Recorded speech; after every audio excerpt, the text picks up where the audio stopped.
Test 1 2 1 2 1 2 1 2.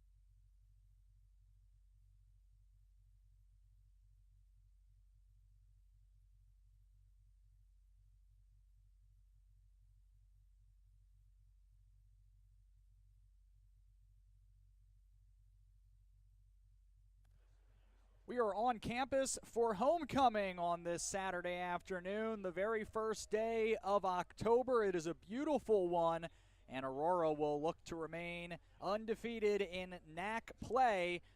Their opponents will look to do the same as well here when we kick it off in a little more than 15 minutes. From Vago Field on the campus of Aurora University, it is today's Northern Athletics Collegiate Conference football contest between the visiting Warriors of Wisconsin Lutheran College and the Spartans of Aurora University. We are so glad that you are here on a festive Saturday. My name is Sean Fry. We have Anthony Yerkins helping out on the camera, and we are back at Vago Field. We were last here in 2019, year one of the Don Beebe era for homecoming, and now we're back. The tent is out on the far side of the field for the alumni and others to take part in today. The Spartan Torch will be making its way here to campus very shortly. And all in all, we are looking forward to an exciting one today in front of a great crowd. Aurora at 3-1 on the season. They've won both of their NAC contests so far, and it has been rather convincing. All three, actually. Both, I should say here, 56-7 at Concordia, Chicago, 70-7 last week on the road at Rockford. And Wisconsin Lutheran, after dropping its first two, is 1-0 in conference play after they defeated Lakeland 25-21 last week. Shook off a couple of large losses in non-conference play, and will try to go 2-0 here in league play for the first time in a little while. But we'll tell you a little more about that in just a matter of moments, because the Spartan Torch has made its way here. The AU Homecoming Torch, and you can see it here in the frame. It's a tradition that began in 1954 and was revived in 2012 to mark the 100th anniversary of the university's move to Aurora from Mendota, Illinois. Accepting the torch from AU student athletes Eric Teverball and Malik Whitehead are Carmen Weedston and Joe Dickens, both members of the class of 1972 that is celebrating the 50th anniversary of their Aurora graduation. Carmen Weedston was born and raised in Illinois. She graduated from York High School in Elmhurst, and as a student at Aurora was involved in numerous activities, including student government, drama, and cheerleading. Carmen married her classmate John Weedston, and after graduation, they both were employed at the university, Carmen in the admissions office and John in the computer science lab. They moved to Washington State, where they raised their family. For more than 4 decades, Carmen has been a very successful independent Mary Kay representative. This summer, Carmen and her husband returned to Illinois and now live in nearby Sugar Grove. Their granddaughter, Sierra Parshall, is a senior at AU. Joining Carmen is fellow classmate Joe Dickens. As a student, he was an accomplished Spartan athlete, participating in 3 sports: basketball, soccer, and track and field. Joe majored in psychology and then earned an MBA in human resources. His career spanned 40-plus years as a senior HR executive and as president of the Dickens Group. And you can see the group lighting the torch here now.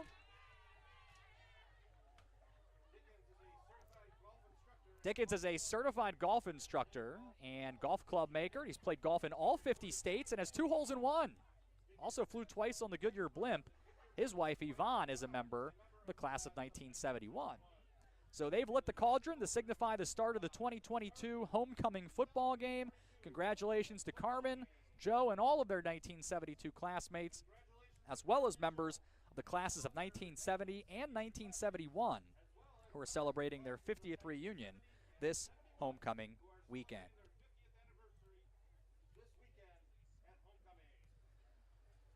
So it won't be long now, folks, here at Vago Field, Aurora and Wisconsin Lutheran. I mentioned Wisconsin Lutheran, a 25-21 win last week. They shut out the Muskies after halftime, settled for a lot of field goals, and it was okay. Arnulfo Ortega earned the NAC Special Teams Player of the Week after nailing 4 field goals, including a career-best 46-yarder just before the second half came to an end. One problem that may be an issue today is that the Warriors allowed 321 yards rushing, nearly 5 yards per touch on the day, and that included 2 100-yard rushers, and that could be a problem for an Aurora team that has run the football very effectively. They are third in the conference at 200 yards rushing per game. They're in the top 50 in the nation.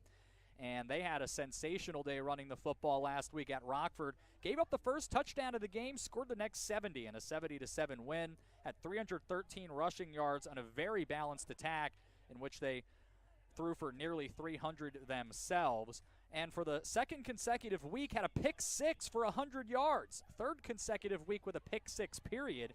But after Marcellus Ramius went 100 yards back at CUC, Connor Nordmeyer did the same thing. And of course, it was Ben Slatkoff in the Spartans' home opener from about 20 yards out. That was one of 6 interceptions that Aurora had of Jalen Ray on the day. Nordmeyer had 2, so did Ernesto Ramirez, a fellow safety. Jaquay Creedon rushed for 3 touchdowns and 139 yards, his third 100-yard rushing performance of the day. Josh Swanson tossed for 294 yards, a couple of touchdowns. Ty Pruitt had 2 touchdowns as well. Stand corrected, 4 touchdowns for Josh Swanson. Ty Pruitt had a couple of those catches, the first receiving TDs of his career. Aurora takes several long winning streaks into this one, folks. They've won 25 consecutive NAC games. That's the 5th longest conference winning streak in Division III and the 6th longest in the country of all divisions. They've also won 13 games on their home field. That's tied for the 4th longest streak in Division III and the 12th longest in all of the NCAA. They've also tied for the NAC lead in sacks allowed, puts them in the top 25 in sacks allowed per game. They've only allowed 3, and they lead the conference in tackles for a loss allowed per game, also in the top 25 in the country. So they have dominated at the line of scrimmage. They will try to do it again here against Wisconsin Lutheran on homecoming at Vago Field. We'll have the coin toss, the starting lineups, and kickoff here from the AU campus in a matter of moments. It's week number 5 for the Spartans, and it's coming up here at athletics.aurora.edu.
Aurora and Wisconsin Lutheran on the way here in just a few moments. Let's bring you the starting lineups as we wait for the coin toss here. First for the host Spartans of Aurora University, led by head coach Don Beebe. Josh Swanson, the senior, will be under center, so to speak here. The senior out of Waukesha, Wisconsin. He'll have Bastrop, Texas's own Jaquay Creedon. He's a senior in the backfield.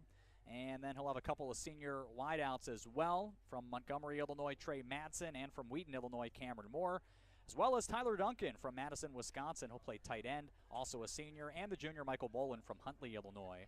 Left to right across the line, the All-American senior Chris Toth out of Lockport, Illinois, from Bolingbrook, Illinois, Matt Kickle and Jackson Nazos. They're both seniors. And so are the right side of the line as well. Jalen Cole from Shanahan, Illinois, and from Newark, Illinois, James Schenkel. Defensively for the Spartans up front, the junior from Normal, Illinois, Cole Tandy, and the senior out of Chicago, Otis Watts, are the defensive ends. Jalen Jordan, a sophomore out of Frankfort, Illinois, starting at D-tackle today. In the linebacking core, Christian Bauer from Scottsdale, Arizona, and Giancarlo Marjarejo from Clearwater, Illinois, both juniors, are there, along with Marcellus Ramius, the senior out of Belleville, Illinois. Marjarejo we'll see as a nickelback primarily. Zaya Smith, the freshman from Live Oak, Texas, one of the corners, with junior Ben Slatkoff out of Valparaiso, Indiana. And the safeties, the senior Connor Nordmeyer from Lindenhurst, Illinois, and the junior from Minooka here in Illinois, Ernesto Ramirez. On offense, starting for the Warriors, Matthew Davis from Lake Mills, Wisconsin, the junior, will be the quarterback. The senior out of Milwaukee, Justin Parbs, a 3-year starter in the backfield with him. The wideouts, one senior, that's Jordan Jewell from Hartford, Wisconsin. A couple of juniors in Travion Green and Carter Schneider from Miami, Florida, and Lake Mills, Wisconsin, respectively. And the freshman out of San Antonio, Javier Murillo. Left to right along the line as the Spartans run onto the field here. The junior from Albuquerque, Eddie Cubas Robledo. The senior from Milwaukee, Lucas Maxwell. A freshman center, Marshall Palmer from Collinsville, Oklahoma. Out of Houston, Eric Rodriguez at right guard, and from Oconomowoc, Wisconsin, Vinny Brim. They're both sophomores on the right side of the line. Front three for the Warriors today, junior D tackles Cody Lopez and Kyle Kubaki from Stanton, California, and St. Francis, Wisconsin, respectively, with Freeport, Illinois, Tyler Geiken. He's a sophomore and in the middle. It's a 3-4. The edge linebackers, both juniors, from Pensacola, Florida, Daniel Davenport, and from Conroy, Texas, Gabe Morgan. Sophomore Savon Goodwin out of New Orleans, and 5th-year senior and 4-year starter Ty Castillo from San Antonio are in the middle. Corners from Milwaukee, the senior Jaron Wyndham and the sophomore out of Royce City, Texas, Xavion Allen, are joined by safeties Brevin Jaegerlaner, a senior out of Sun Prairie, Wisconsin, and fellow senior Jake Antzik from Mukwanago, Wisconsin. Wisconsin Lutheran led by 3rd-year head coach Eric Tresky. So the teams are on the field, and we'll have the coin toss here in just a matter of moments.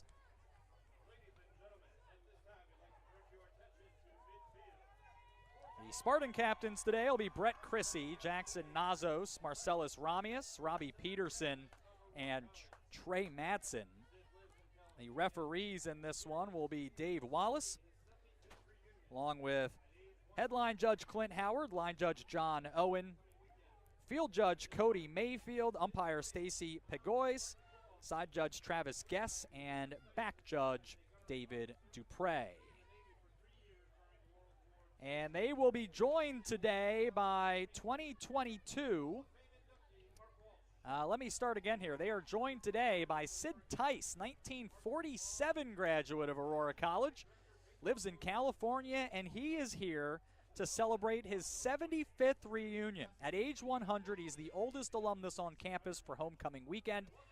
When he was a Spartan, Sid played on the Spartan football team, took time between his studies to serve as a gunnery officer in the Navy for 3 years during World War II. And he's joined today by 2022 Athletic Hall of Fame inductee Mark Walsh, who's a 1976 graduate of Aurora College. He was a longtime athletic director, baseball coach, and assistant football coach at AU, and served in those capacities from 1986 until his retirement. So glad to have those attendees today as a part of our festivities today. And now we'll find out who's going to start with the football and who's going to defend what end.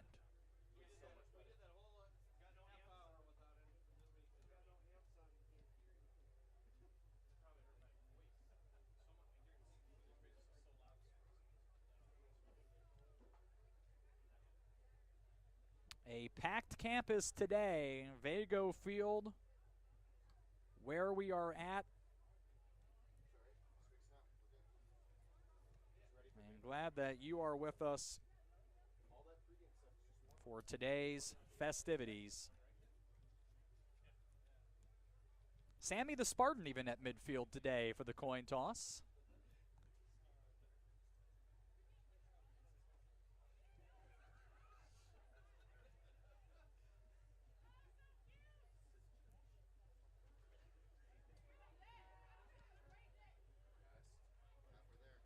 So Aurora has won the toss, and so they will defer. Stand corrected, Aurora will receive here. They won the toss. They will defend the south end zone to begin. And we'll be ready for football here in a matter of moments.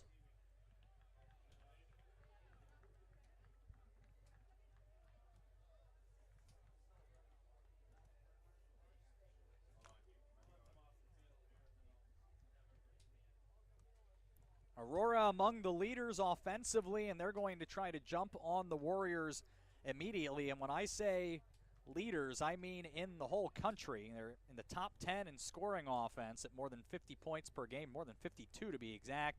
Also in the top 10 in total first downs with 103. The top 20 at nearly 508 yards per game, and 20th in rushing yards per carry at 5.7. That's what's going to take the field here in a matter of moments after we pause for the playing of the national anthem.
It's time for football here on the campus of Aurora University. Sean Fry with you today.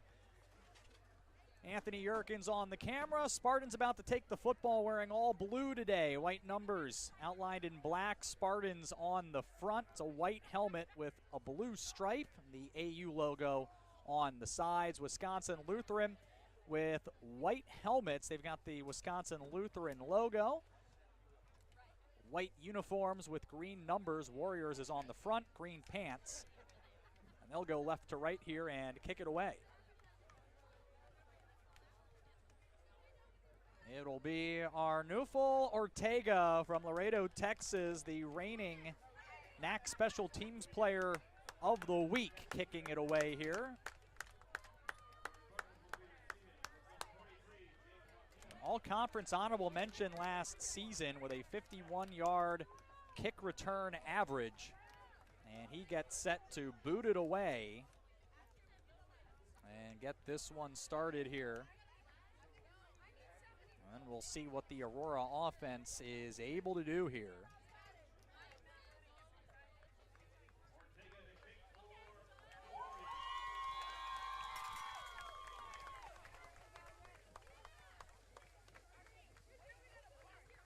Fans all the way around the perimeter of the field here.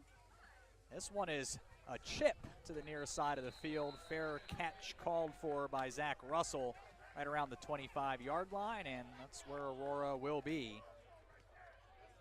as we start this contest, and they'll have the full 15 minutes on the clock here. Let's see where they put it down here. I think it's going to be right on the 25. They will ask for it to be on the far hash mark. And away we go. Here on this Saturday afternoon.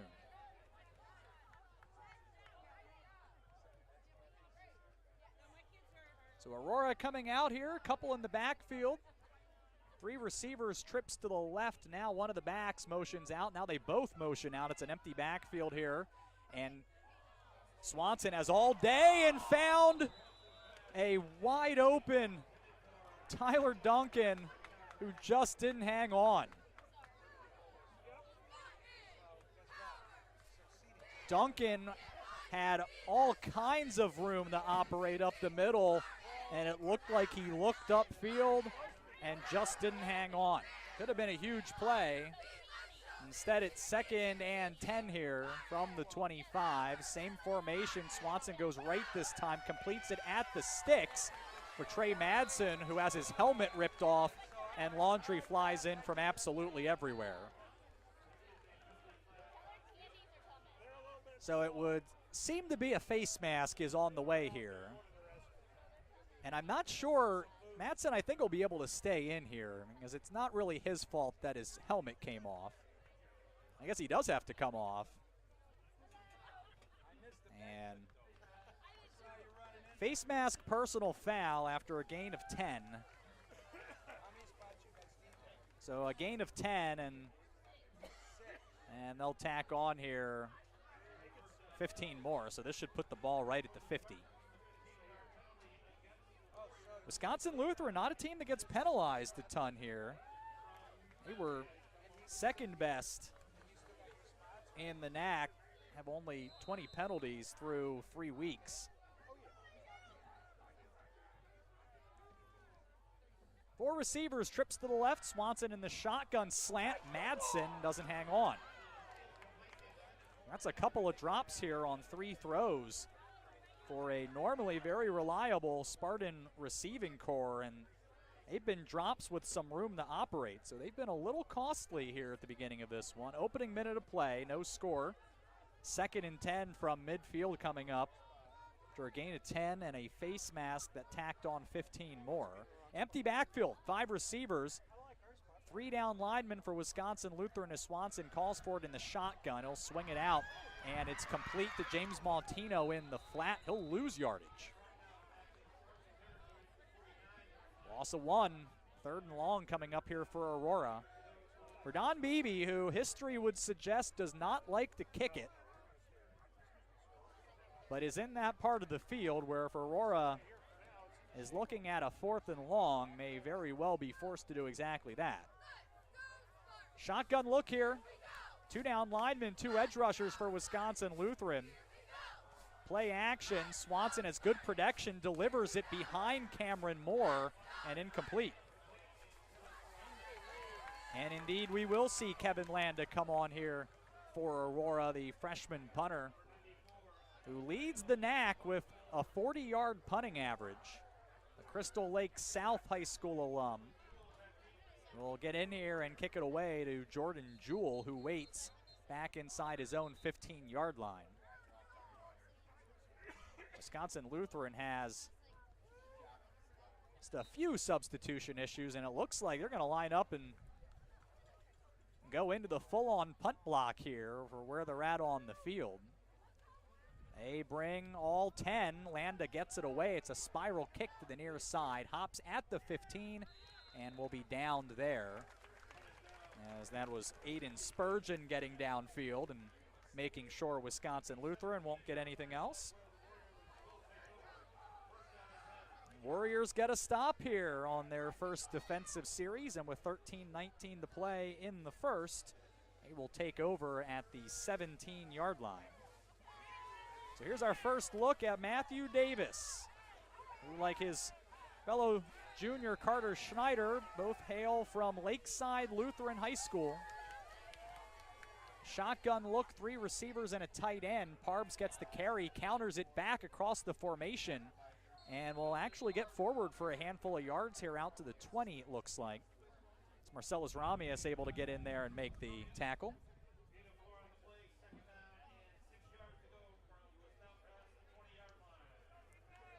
Wisconsin Lutheran last in the NAC, 13 points per game. They have the fewest number of first downs. Not where you want to be.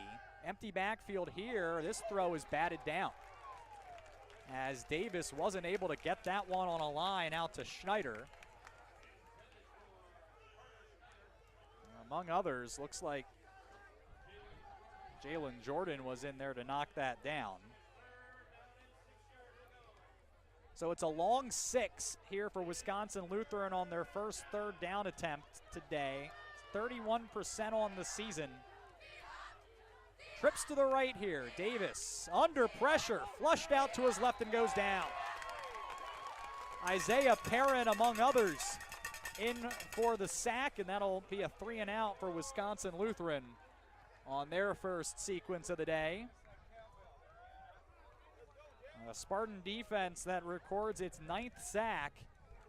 This one is a loss of 10 yards. And that's not going to be a great situation here, as the Warriors will now send punter Drew Mears back in his own end zone to try to send this away. You send a gunner in motion here across the formation. It's not going to be a fake here. It is a high spiral kick. James Martino fields it at the 45 and will get forward for a return of about 6 yards. Martino, one of the top returners in the country, an average of just under 14 yards. Able to get Aurora forward. They'll have great field position here. 11:53 to play in the first, and Aurora will take over on the on the Wisconsin Lutheran 39-yard line.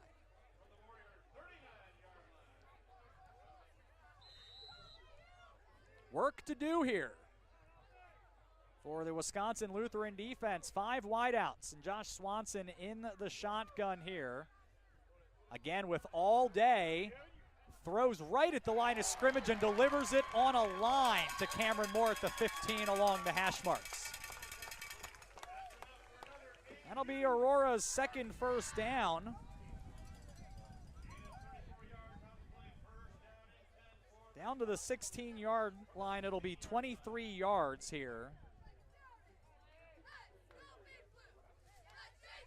And a shotgun look for Aurora as they get back up to the line. 4 receivers here from the 16 as Aurora into the red zone for the first time today. Play action, and Swanson is hammered. Mitchell Smarzinski came in unblocked and delivers only the 4th sack to Josh Swanson this season. The first in 3 games. The first that Aurora has allowed in NAC play. And it backs Aurora up 4 yards here. They'll have second and nearly 15 to go here.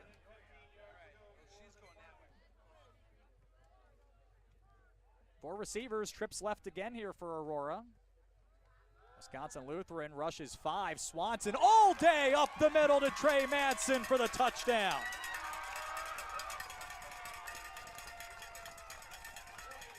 That is Trey Madsen's nation-leading 9th touchdown catch of the season.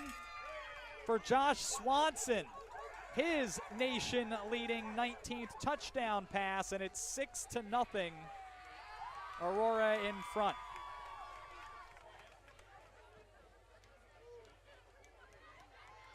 Matthew Heilich with the extra point here for Aurora. Matthew Boland is holding, Michael Boland that is. Good snap, kick is up. It's over the net.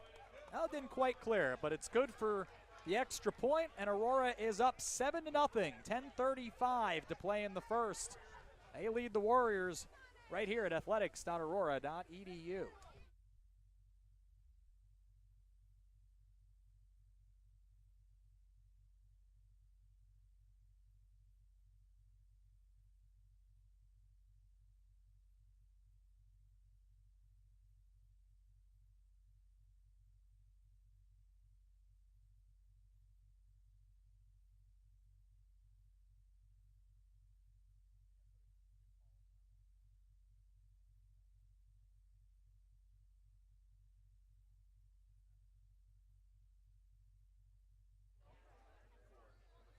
.10:35 left, first quarter. Aurora up 7-0.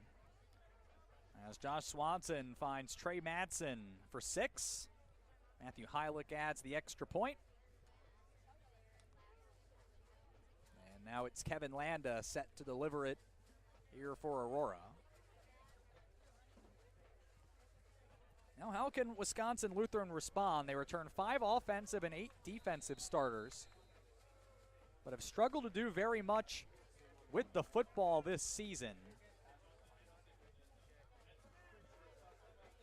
8th in the NAC in total offense and in rushing offense, 310 and 125 yards per game respectively. Landa drives this back to Jewell, who fields it on the 1, and he'll be stopped up at the 15. Nice play by Deuce Moore, who got in there, made the initial contact. Looks like Sean Gillespie in there as well for Aurora. Here are the Warriors taking over on their own 16 after starting their first drive from their own 17. Aurora will bring 4 down linemen here as Wisconsin Lutheran deploys the shotgun. We've got a whistle.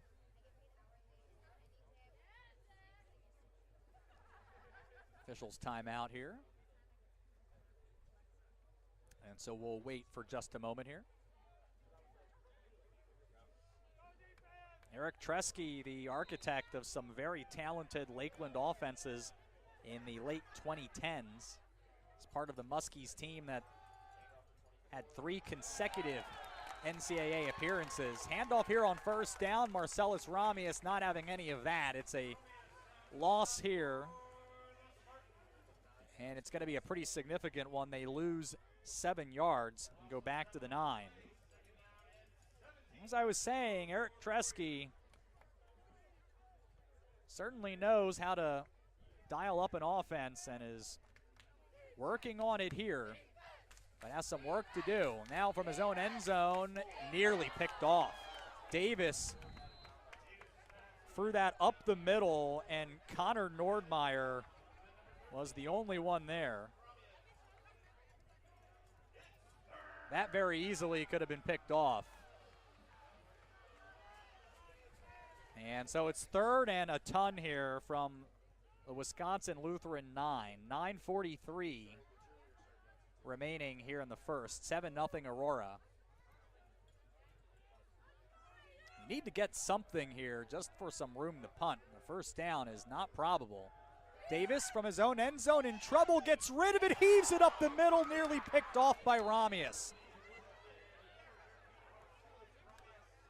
Well, Aurora with a couple of drops offensively and another couple defensively. It's another 3 and out here for the Warriors.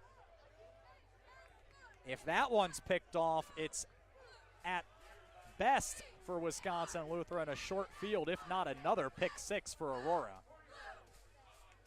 And Mears has to punt it with even less room to operate than last time, but only by a yard. He should be able to get this one free. Another gunner in motion. Aurora will rush the edge. It's picked up as the kick goes end over end out to midfield. Maltino muffs it, and it's recovered by Chad Simmons. And that is the first lost fumble for Aurora this season.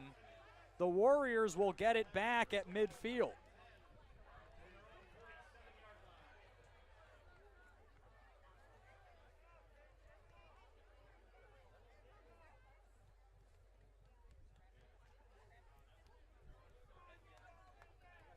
There is a flag on the play. And Aurora will have to hope that this is on the Warriors and takes this back. They're discussing it. The Aurora defense remains on the field. That would not seem to be a good indication as we wait for Dave Wallace to give us the call.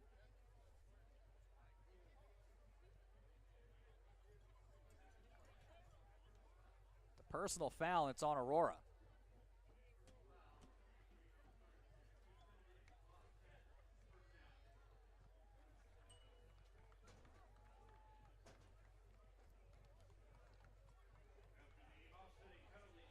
Was an offsetting penalty here, and so the result of the play is going to stand, and Wisconsin Lutheran's going to have the football back just shy of midfield.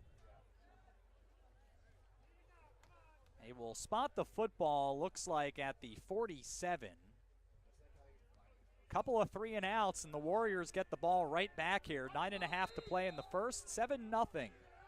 Our score with Aurora in front. Davis in the shotgun. Hands it off to Parbs, who shakes one tackle but then is finished off shortly after crossing midfield. It's a nice rush for Parbs, who was on the wrong side of the 0 line here to start with. Gets a gain of 4 and is now in the positive yardage here. Movement at the snap here. Isaiah Perrin came in nearly untouched, whistle blown. I think that's going to be 5 more here, headed in the direction of the Aurora goal. We'll find out here. Offsides.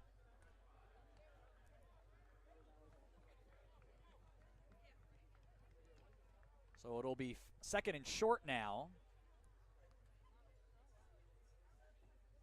In fact, 2nd and a yard here as Wisconsin Lutheran looks to secure its first down here.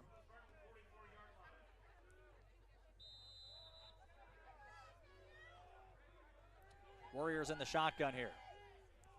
Aurora, a couple down linemen. I'll rush a couple of ends as well as Parbs gets the handoff and doesn't get the first down. Stopped up at the line of scrimmage. Looks like Isaiah Perrin, the first one there. And so it'll be 3rd and 1, 8:40 to play, first quarter, 7-0 Spartans. Have to think this is 4-down territory for the Warriors. They need 3 feet. I'll try it again here. Aurora showing blitz. Davis rolls left. Coxon fires it deep down the sideline for Murillo, but it's out of bounds. And so the Warriors now 0 for 3 on 3rd down. And a decision to make here early, but you're on the Spartan side of the field. You need a yard. There's no way you punt here. And indeed, the Warriors offense remains out there. Have plenty of time to operate here, but the play clock is winding. It's down to 20. They get their instructions from the sideline, and the Warriors just 3 for 11 on 4th down. Line up in the shotgun. Aurora shows blitz again. It's an option to the left, and the Warriors won't get it. That one was read immediately by Marcellus Ramius, and it's a turnover on downs after the loss of yardage. 8:05 to play, first quarter. And Wisconsin Lutheran, even after getting a gift, not able to get a first down despite 2 shots at it. Make that 3 shots at it, needing only a yard. So Aurora has it at their own 48 as Swanson comes out. With 4 receivers in the shotgun, play action, swings it left. Duncan drops it again. Tough start here for the senior out of Madison, Wisconsin. Couple of targets, not able to hang on either time. It'll be 2nd and 10 here for Aurora. Ball in the far hash mark. They'll go to 4 receivers again here. Still looking for the first touch today for Jaquay Creedon. We'll see if he gets it here. He does not. Swanson wants to throw it again, sends it deep left side for Trey Madsen, makes the catch at the 20 and is dragged down at the 10. Right now a gain of 42 yards. And if it is at the 10, it'll be first and goal here as Aurora makes its way right down the field to get lined up. They will put it at the Wisconsin Lutheran 10. And the Spartans threatening here midway through the first quarter. 7-0 for now.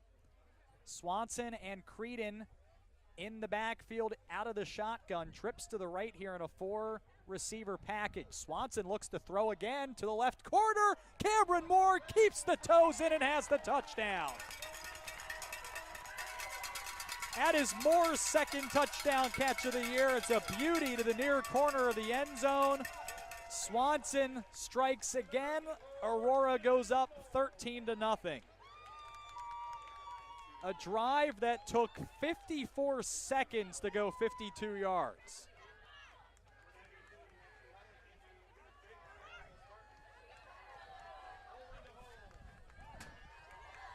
And it's going Aurora's way here early. Plenty of football left, but a 2-score lead for the Spartans. And in fact, it'll be a 14-point lead here as Heilig adds the PAT. It's 14-0, Aurora leading Wisconsin Lutheran. 7-11 to play in the first. This is Aurora University football.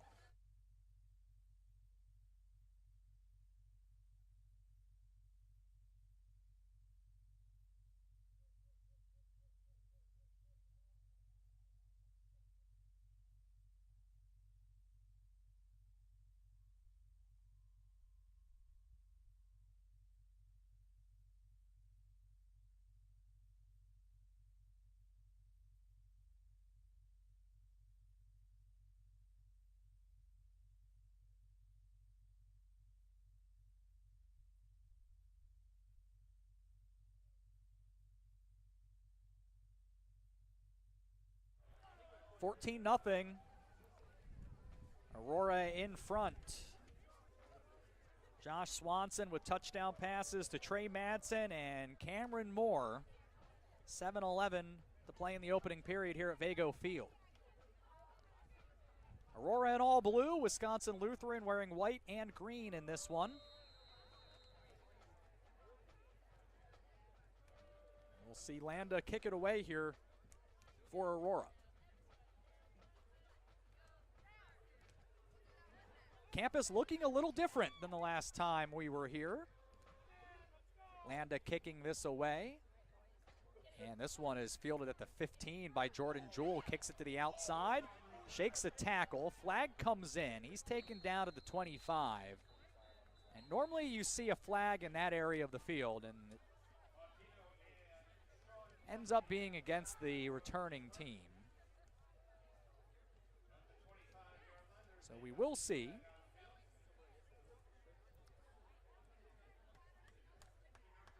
But as I was saying, the West Residence Hall is now behind the scoreboard on what is right now the Spartans' end of the field. That's having opened just this year.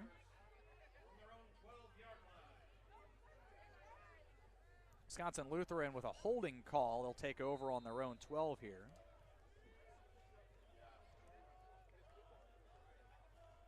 Or has a rather new parking garage as well, also to the south of the field. I believe that was here last time we were at Vago in 2019. First down, handoff to Parbs, goes up the middle. Not a lot there. I think he got forward for a yard as Christian Bauer got in to make the tackle. He'll give him a couple.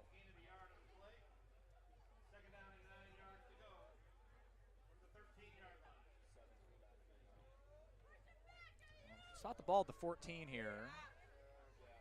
2nd and 8. Trips left. Single receiver, that's Carter Schneider on the near side as Davis is in the shotgun again. With time to throw this time, up the middle for Schneider and overthrow him. Ben Slatkoff in coverage. Oh, Wisconsin Lutheran now has run 12 plays. They don't have a first down. They're 0 for 3 on third down so far.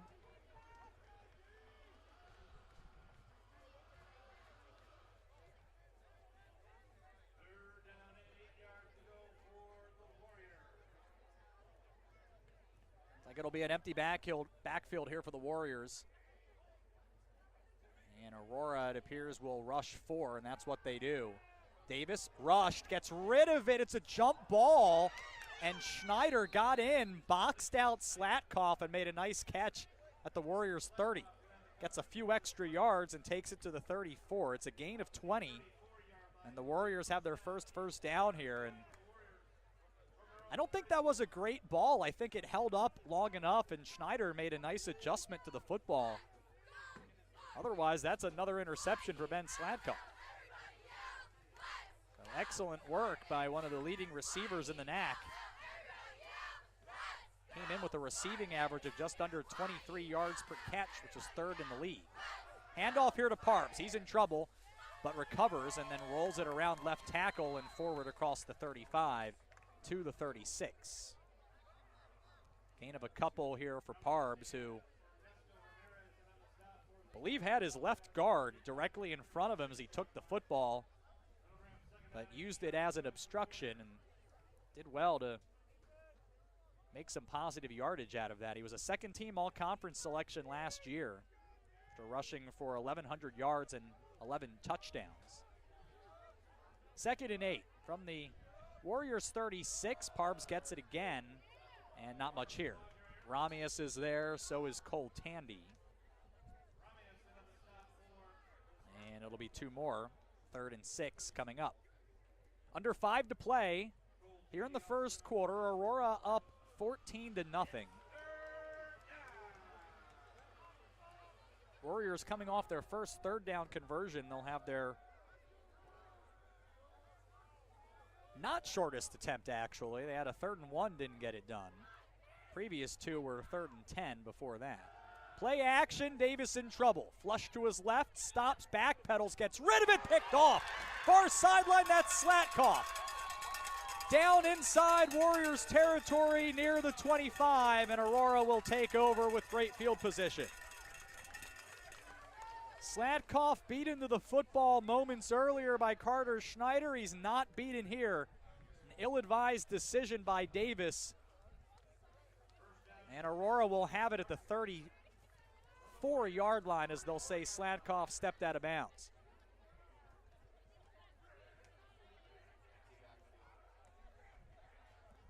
AU spending just a ton of time in Wisconsin Lutheran territory. Empty backfield here. Don Beebe is out,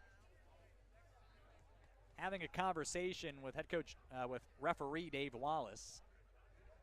And so that's the reason for the delay.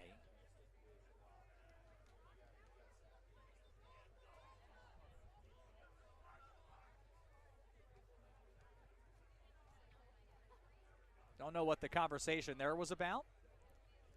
But Aurora's not changing the formation. 5 receivers here.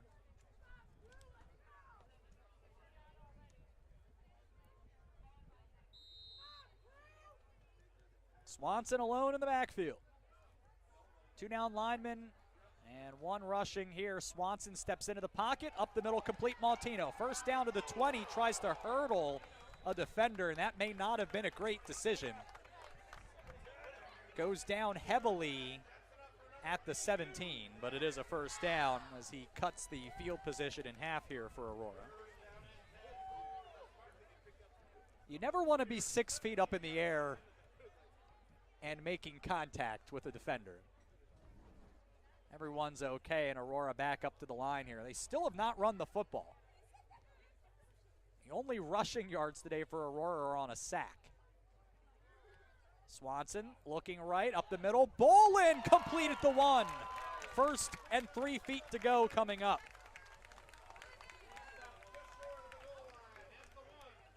Just Bolin's 7th catch this season,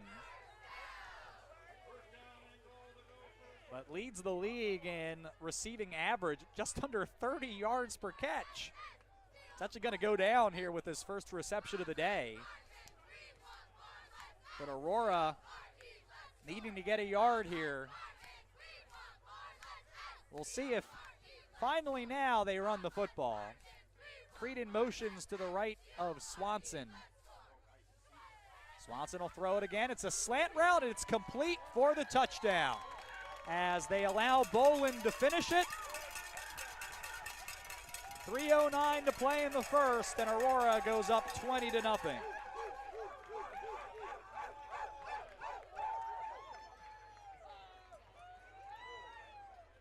All Spartans in this one.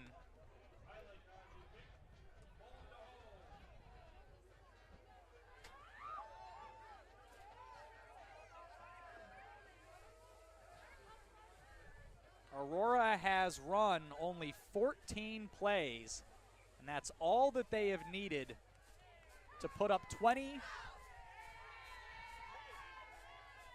And it'll stay at 20 points here after the PAT is missed. And Aurora piling up the yards and the points, 20-0 here in the first. They lead Wisconsin Lutheran. This is Aurora University football.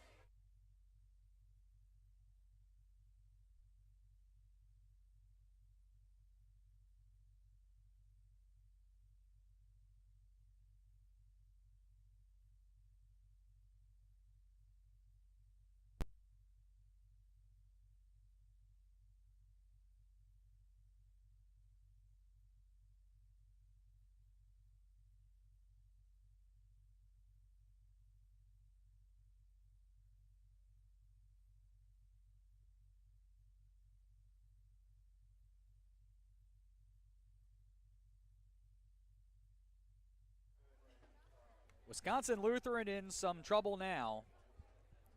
Down 20-0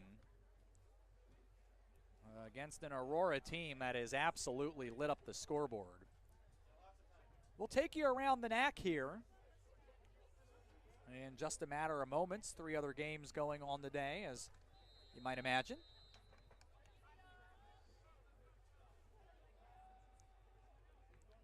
And other Aurora squads in action today as well, so we'll visit their progress here in a bit.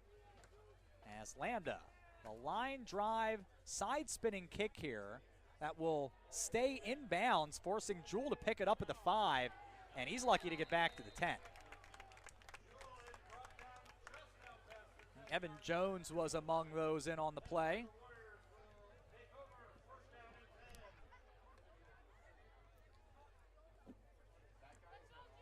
Aurora's had the football for 5 minutes. They've gained 134 yards on 14 plays and allowed only 12 yards on 16 Wisconsin Lutheran plays. Now the Warriors take possession on their own 10-yard line. They have one touchdown, one first down, that is. Have struggled to move the football. Screen pass here for Parbs, who's hit immediately. And that's going to be a loss of yardage, as it was Ernesto Ramirez, the junior Spartan safety, coming in. And it'll be a loss of 2 on the play. As Parbs, who's rushed 8 times for 2 yards, gets his first reception and now is at 0 for all purpose on the day. So another shotgun look, 3 receivers, tight end motions out to make it trips to the right. Davis is in trouble just in front of his goal line and pulled to the turf. Joel Costin with his first full sack of the year takes the Warriors down to their own 5-yard line. And this defense has been positively dominant, allowing on the season just barely 4 yards per play. That's best in the league. Top 50 in the nation. And far less than that so far, just 7 yards allowed. This is the 19th Wisconsin Lutheran play. It's a screen, and it ends up hitting the back of an offensive lineman. Sam Burns ended up getting that one between the numbers on the back, and it's a 3 and out here for Wisconsin Lutheran in the shadow of their goalposts. 1:46 left in the first, 20-0 Aurora. And this is at this early stage of the football game, in danger of getting very ugly for the Warriors here, as they have gained next to nothing and are about to give Aurora a very short field again, and that's if Aurora doesn't block this kick. Drew Mears, the freshman, has very little room to operate with. He'll have to get rid of this quickly, and does. Maltino will have a chance to return it from his own 44. Makes one mind miss to the 30, 25, 20, 15, to the 10 on the sideline, and is in for the touchdown. And Maltino has his second punt return touchdown of the season. It makes it 26-0 with 1:31 to play in the first.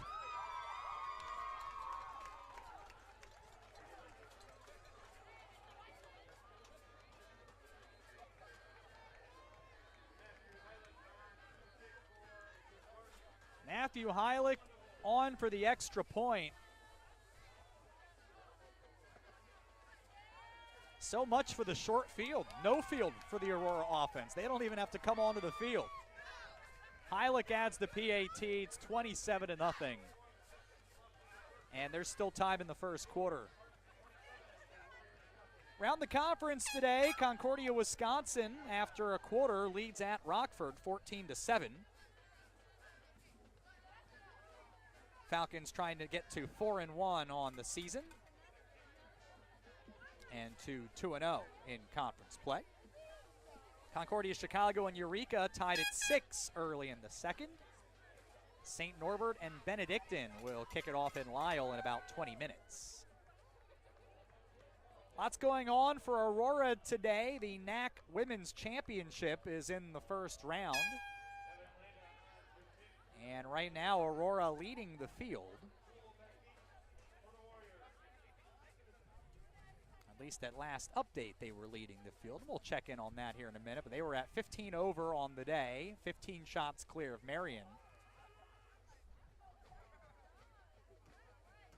And Kelly Dieterding, 3 under through 9 holes here so far for Aurora, with Callie Sakamoto 4 shots back, and Ellie Knight for the Spartans 1 shot behind Sakamoto. Aurora women's volleyball leading at St. Norbert. They have match point right now in De Pere. Kickoff here from Landa. Be fielded by Jewell at his own 11. Takes it between the hash marks and outside to the 30. On his feet, taken down shy of the 35. The best field position of the day for Wisconsin Lutheran off of a Spartan kickoff. Aurora men's soccer hammered Edgewood in Madison today, 6-1. So the goals coming from everywhere. Enrique Gonzalez had a couple. Nick Wilner buried 2 as well. Christian Correa and Anthony Marmolejo with goals as well. And then we'll see AU and Edgewood in women's soccer kick it off here in a matter of moments. 1st and 10 here for Wisconsin Lutheran. Parbs up the middle, nothing. Just was absolutely nothing there. Like Jalen Jordan was there, among others.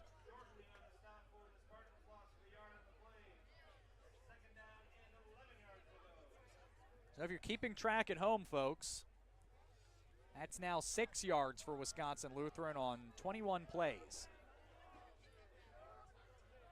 3 receivers and a tight end. Aurora rushing 4 here. Tight end motions out. Davis in trouble again. To his left, throws it up, out of bounds.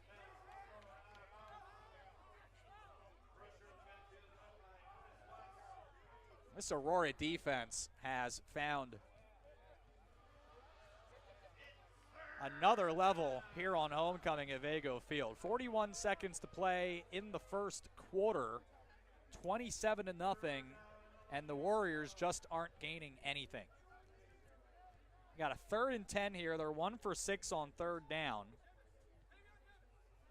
One of the 5 failures was an interception. Trips right, 4-receiver look. Aurora rushes 4. Davis is in trouble, has to scramble for it, and is out of bounds right near the line of scrimmage. And Wisconsin Lutheran will have to punt. I don't even know if he got the yard back. It doesn't look like it.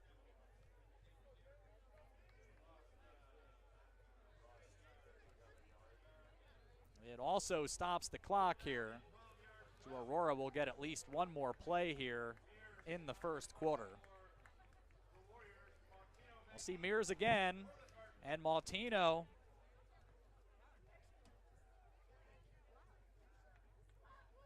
Who returned to punt 44 yards for 6 moments ago, may not get another try at it here. High spiral kick, he calls fair catch at his own 31. And there'll be 19 seconds to play before the end of the first quarter.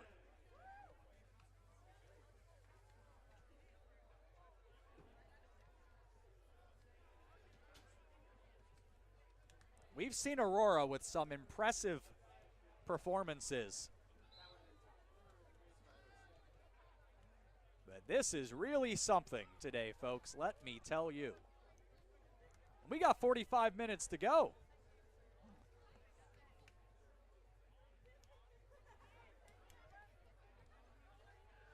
Swanson with Creedon and Duncan in the backfield with him. 3 receivers, now Duncan in motion.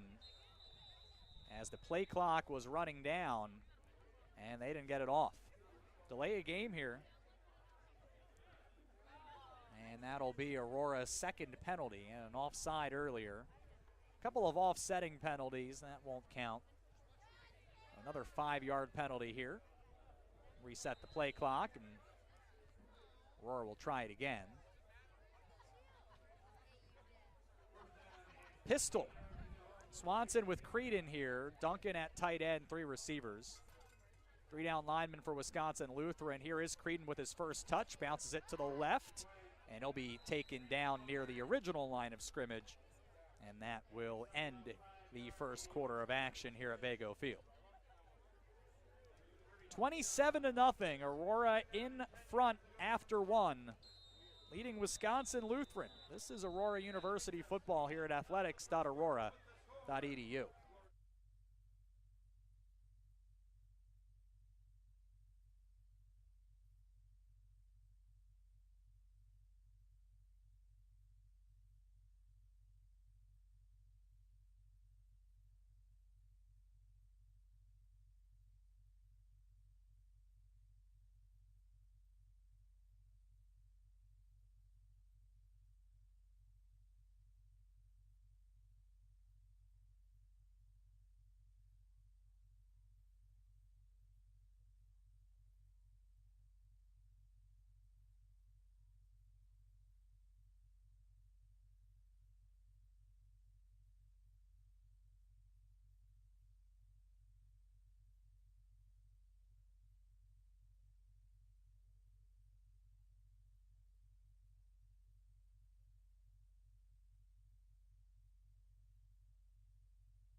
Second quarter on the way. Second and now 10 for Aurora as we begin. 27-0 the score. Aurora 134 yards of offense, just 5 for Wisconsin Lutheran. Swanson throwing deep left side. Cam Moore comes back to the football. Made the catch, but he was out of bounds. A terrific play by Moore, and it's not going to count.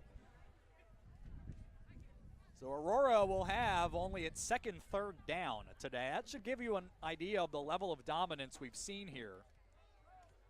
And they didn't get that third down either. That was on the first drive of the game. Forced Aurora to punt from midfield. And it has been not particularly that close since. A lot of football left though. 3 receivers. Slot near side. Warriors looking to rush 4 here. They'll bring 4 on his own blitz as Swanson steps up, delivers it to the near sideline, and was well out of reach of Bolin as Aurora will punt for the second time today.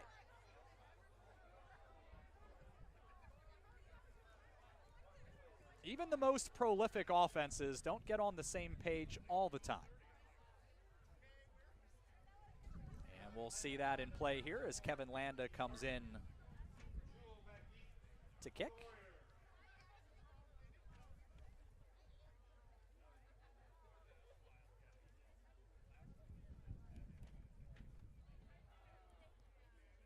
Wisconsin Lutheran will rush 10 here on the punt.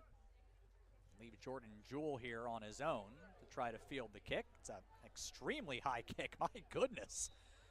And despite rushing 11, Aurora breaks, or rushing 10, Aurora breaks through that, forces a fair catch inside the 25-yard line. That was a terrific punt by Landa.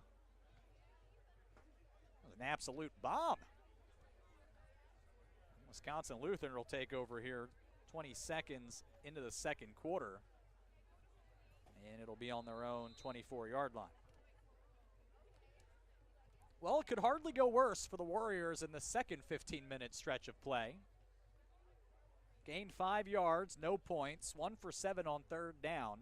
Can turn the page here and try to start over. Davis in the shotgun, hands it off for Parbs. And he shuffles his way forward, but I'm not sure if he made it back to the line of scrimmage. Jalen Jordan, among others, in on the play.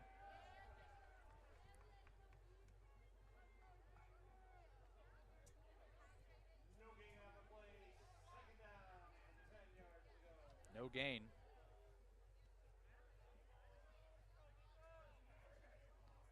Four-receiver look with a tight end. So Davis essentially by himself here in the backfield and then trouble and just throws it up. It's a jump ball here, and my goodness, what a play by Javier Murillo, who makes the catch at the Spartan 30-yard line. He was able to shake off Giancarlo Marjarejo, who never really could get in position to make a play on the ball, and Murillo's first catch of the day is a sensational one.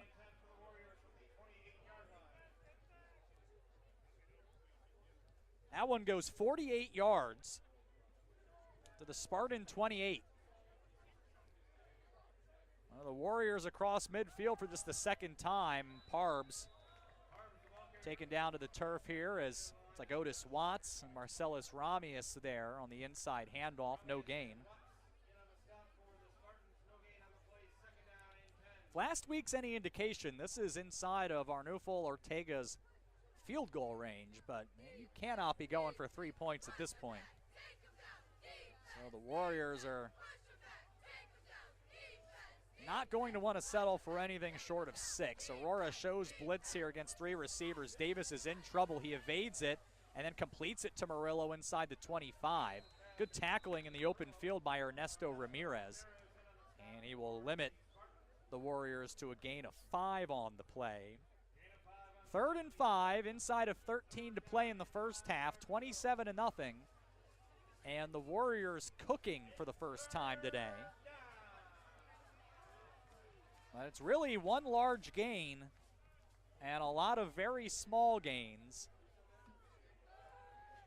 Could use a medium one here to get a new set of downs. 3 receivers, slot near side. 2 high safeties for Aurora as Parbs gets the carry. And he will be short of the first down. Christian Bauer was in there. They'll spot him at the 21 after a gain of a couple.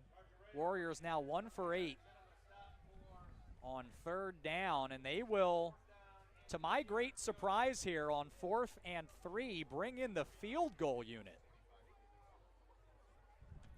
Jake Ansick will hold it here. Layson Handwork is the long snapper. And this would be a 38-yard field goal from just inside the right hash. Ortega is 4 for 5 on field goals this season, so the leg isn't the issue, but he missed it wide.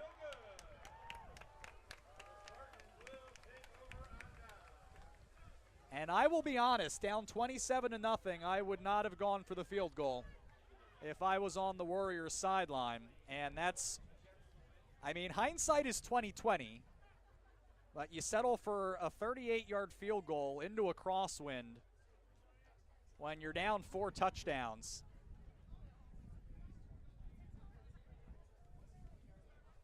Gonna give Aurora the football back at the 20-yard line.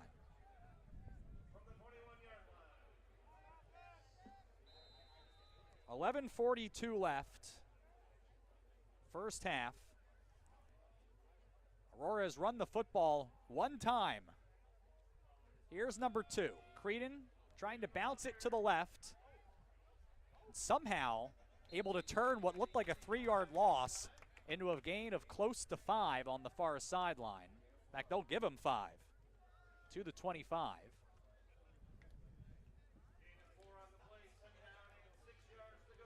Looks like they started the drive, by the way, on the 21, not the 20. Regardless, Don Beebe empties the backfield here. 4 to the right of the formation, and it's Cam Moore on the far side by himself.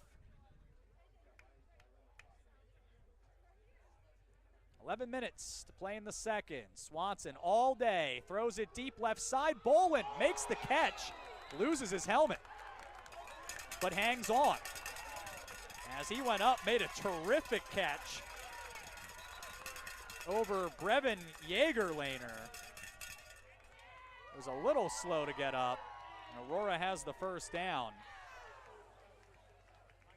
And that is a gain of, looks like, 34 yards. So the Warriors 41.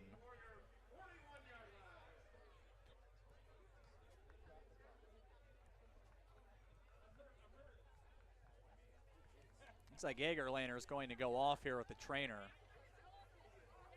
You know, when you look at it in real time, you would have thought Michael Bolin took the worst of that as he ended up without his lid. And I think it was Jaegerlainer who might have made some hard contact with the bucket that time. Now Swanson inside, quick in for Madsen, who's taken down to the 31. That'll move the chains. 1st and 10. And Aurora rolling some more. That's the 4th catch today for Madsen, 83 yards in total. He, Boland, and Moore with touchdown catches today. And Josh Swanson is now 12 for 18 for a $194. Actually put the ball in the 30. Swanson again looking to throw, steps up, looking to throw it, does, and completes it to Ty Pruitt on the near sideline. It'll be a medium gain. And it looks like they'll put him at the 23 here. Will be a gain of 7. 10 and change left before halftime. 27 to nothing. Aurora threatening some more. Back into the shotgun here. Wisconsin Lutheran not really able to dial up any blitzes. Here's a slant here that was overthrown to Boland on the far side. 3rd down coming up. To the Warriors' credit, they have not allowed Aurora to convert either of their 3rd down opportunities yet today. Only been 2 of them. They've both forced punts. That's not going to happen on this portion of the field. So it's a couple of downs here for Aurora to get 9 feet. Swanson, quick out here, finds Moore, 1st down. 15-10, he'll walk it in for 6. 23 yards, the throw and catch from Swanson to Moore. Swanson's 4th touchdown today. Moore's 2nd TD catch. 9:42 to play before halftime, and it's 33 to nothing Aurora.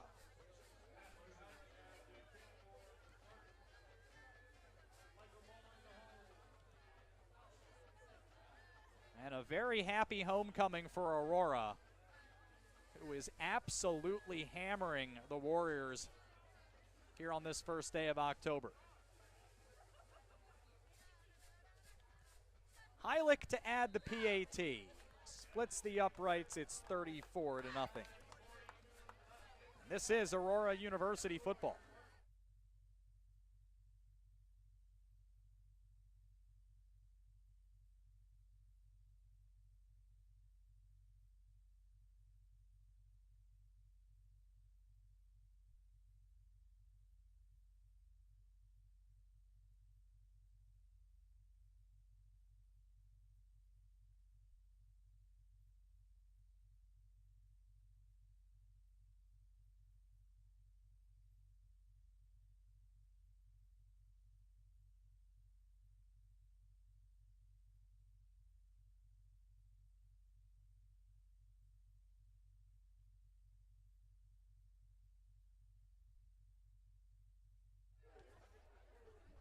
All Aurora here through 20 minutes and change.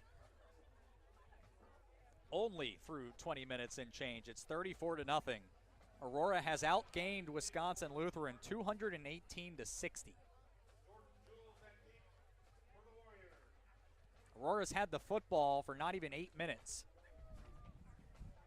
Wisconsin Lutheran averaging barely 2 yards per play, and Aurora is a little under 10 per play.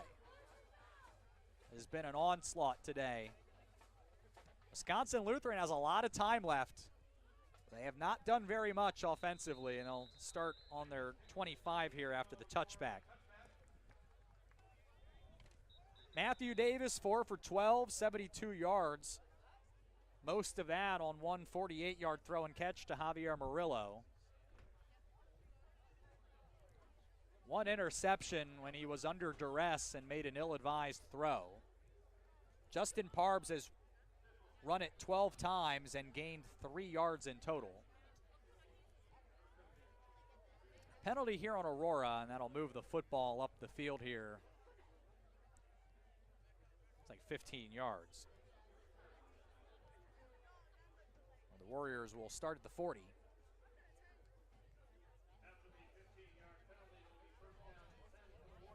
Third penalty for Aurora today. That's the first 15-yarder.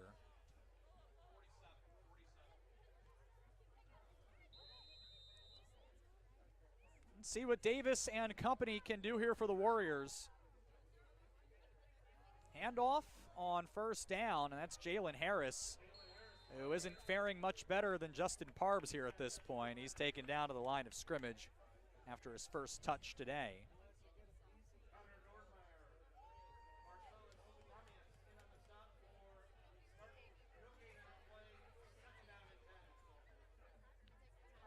Very quiet over on the Warriors sideline at this point.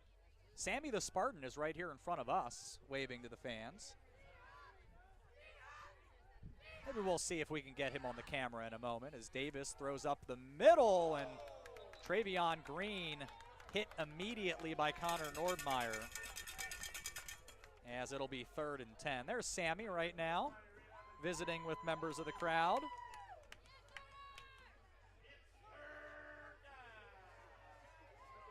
Third and 10 from the 40.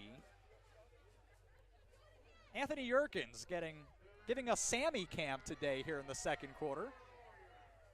Sammy's now dancing out in front of us. We'll keep the video on the field here. 3rd and 10, empty backfield for Davis.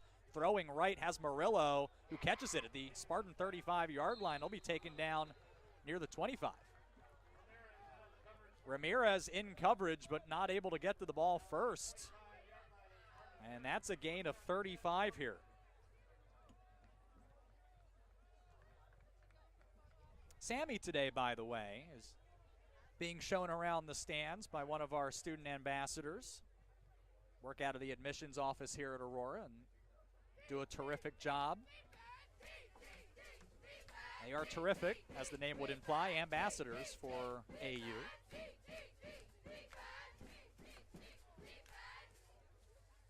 At 8.5 minutes to play before halftime, it's 34-0 Aurora. Wisconsin Lutheran once again finds themselves down on the Spartan end of the field. They settled for a field goal in this spot earlier. Have to think you can't do that again. Harris taken down after a short gain by Isaiah Conte.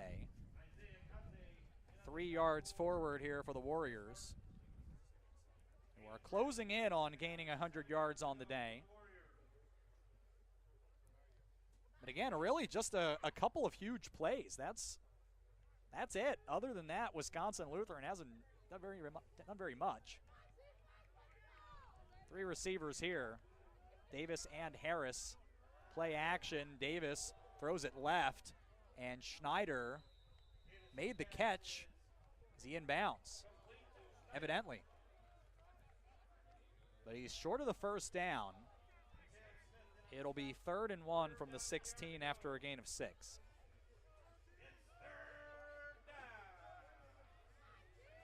Midway through the second, 34-0. Warriors trying to break through for their first touchdown. Aurora shows blitz here. Davis goes for the end zone. Making a nice play on the ball is Murillo for the touchdown. Murillo had to get his head around, find the football, and did an excellent job getting back to it to make the catch. And the Warriors are on the board.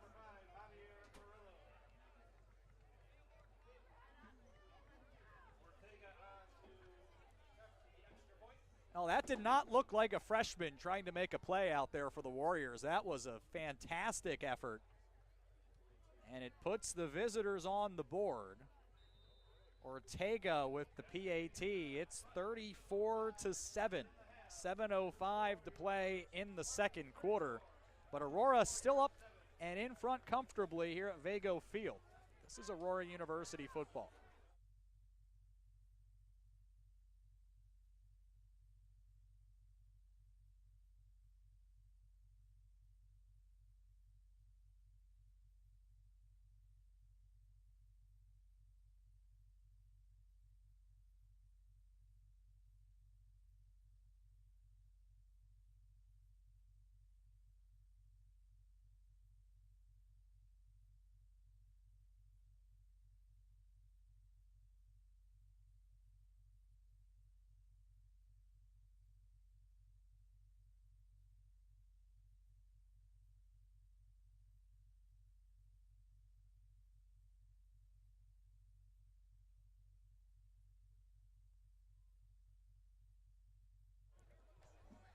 Aurora leading 34-7. Wisconsin Lutheran is on the board for the first time. And we'll get to kick it off for the second time today. It's an onside kick. It's recovered easily by Andrew Nordland.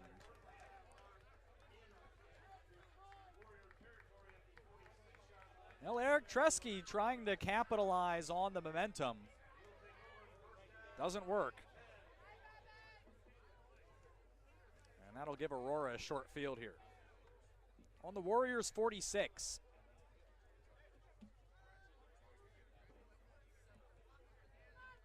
It's a strong wind blowing from the north today, and so you can understand why you might not want to kick it into the wind deep. Might not really gain that much as far as field position is concerned. The wind is about 10 to 15 miles per hour. And it's always breezy in this area. Shotgun here for Aurora. Swanson ducks out to his right, completes it to Creedon on the nearest sideline. He breaks the tackle and steps out of bounds for a gain of 2.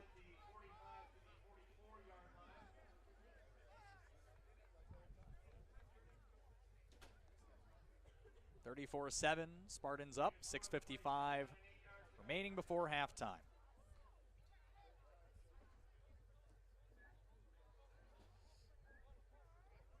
Josh Swanson has had a nice day for Aurora. Don Beebe has praised his leadership, that he's been a pleasure to coach in the pistol. He'll hand it off to Creedon right up the middle. Flag is in. For now, it's a gain of 6. It was downfield. It's holding. Oh, it's face mask.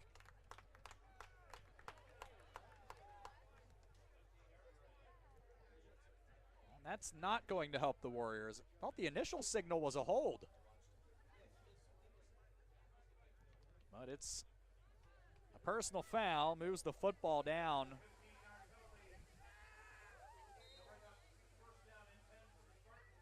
Looks like it'll take it down to the 24-yard line.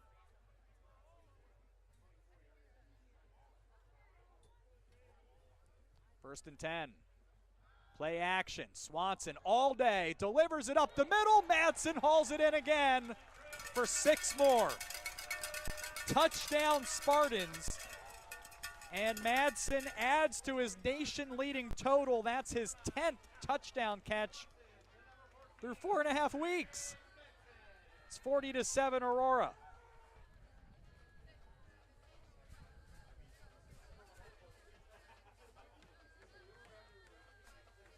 And Aurora, after giving up the touchdown, needs 3 plays and 49 seconds to add to their total.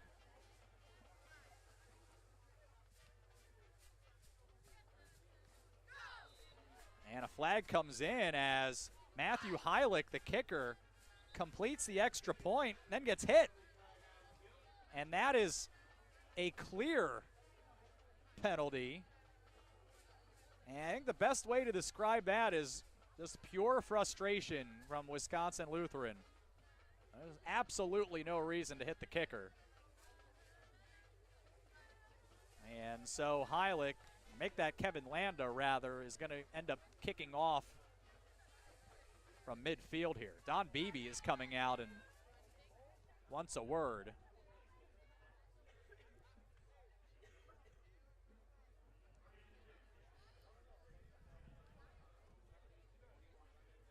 They'll actually just decline the penalty. I thought that would be assessed on the kickoff. I think Aurora certainly seems to think it's going to be.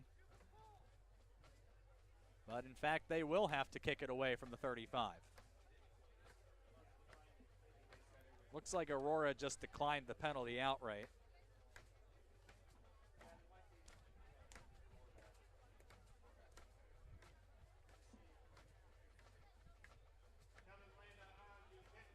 What a performance today for Aurora, averaging 9.5 yards per play. They've outgained the Warriors 249 to 120, and that's barely running the football. Aurora has run 26 plays. They're credited with 4 runs, and only 3 of those are designed. That includes a sack. And that sack of Josh Swanson was pretty much the high water mark of the game for the Warriors. Kickoff here goes down the near side. It will die at the 5-yard line and force Jewell to pick it up, and he's in trouble. Stopped shy of the 15. He was expecting that one to skip into the end zone for a touchback, and instead it sat. And once again, the Warriors will have less than advantageous field position. They'll put it down right at the 15.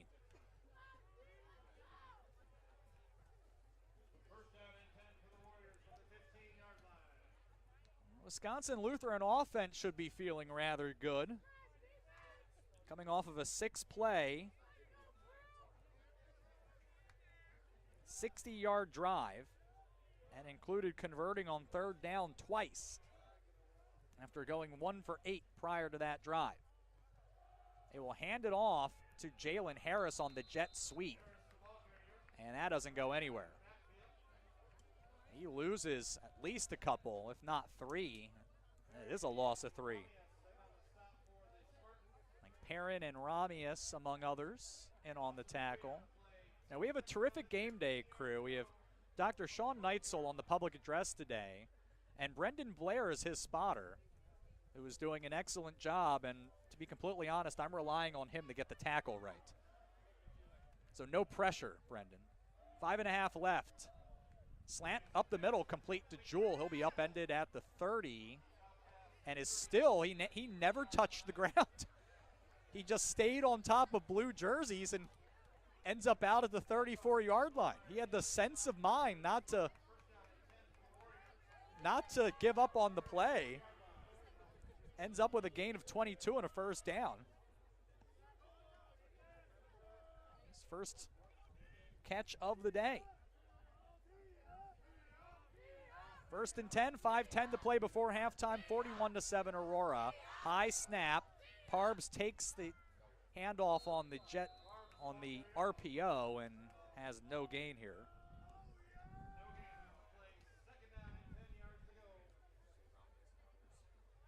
And I think if you have a conversation with defensive coordinator Troy Shepard, I think he'll love what Aurora has done for about 30 plays. He's not going to love how many 20-plus yard gains they've allowed today. The Warriors have at least been able to break off a few plays for significant gains, but only 7 points. Play clock down to 13. 4:26 and counting left before halftime. Empty backfield. Davis hit as he throws. It's fumbled. It's scooped up and taken in for the touchdown by Otis Watts. And Aurora will have a defensive touchdown for the 4th consecutive week. That ties for the nation's lead with Augsburg, who had a pick 6 and 3 scoop and scores. Aurora had 3 pick 6s and now has 1 scoop and score. 47-7.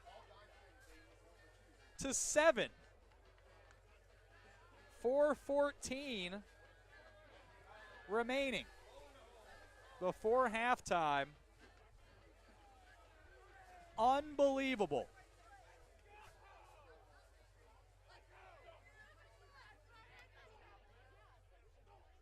Extra point is good.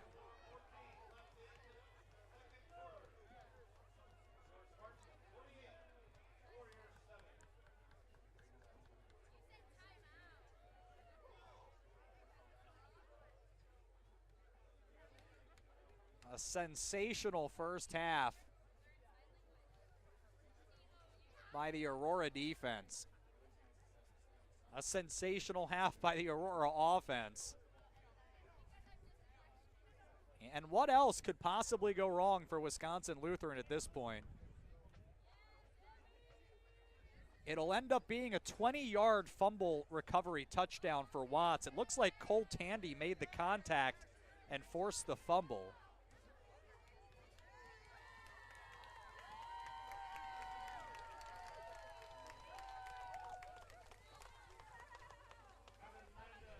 And so that completes the hat trick for Aurora. They have several offensive touchdowns. They had a special teams touchdown. And now they have a defensive touchdown. Everyone getting in on the fun on homecoming today.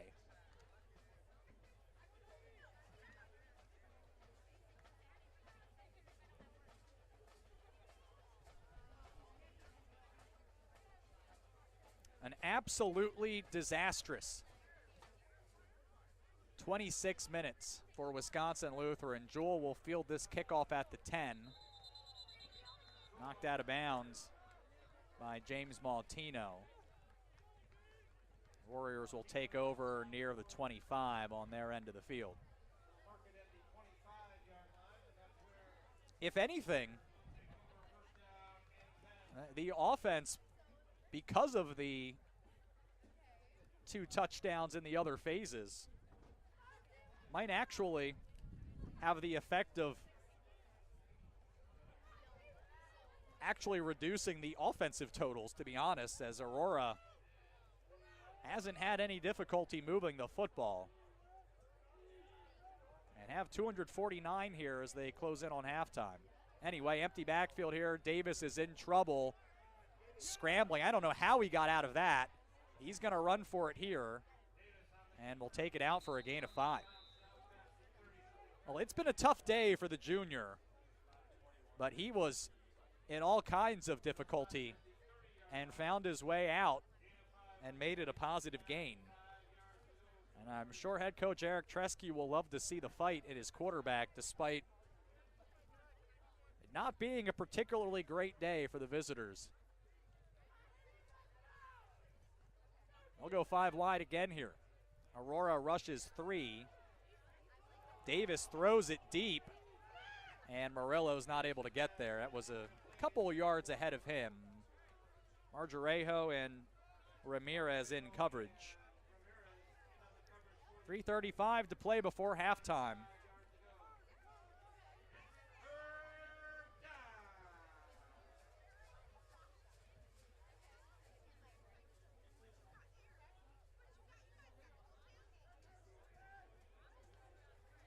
It has been so lopsided, and if Wisconsin Lutheran isn't able to score here, if Aurora tacks on one more before the break, you start to wonder if we'll start to see a reduction in snaps.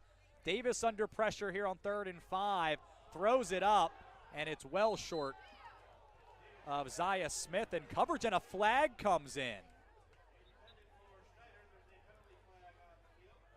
All right, that looked like Smith was trying to make a play on the football.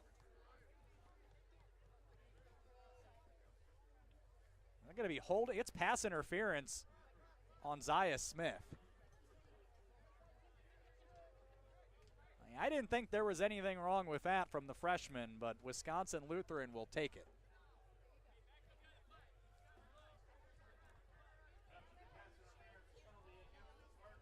I'll advance the football here, 15 yards of the 45.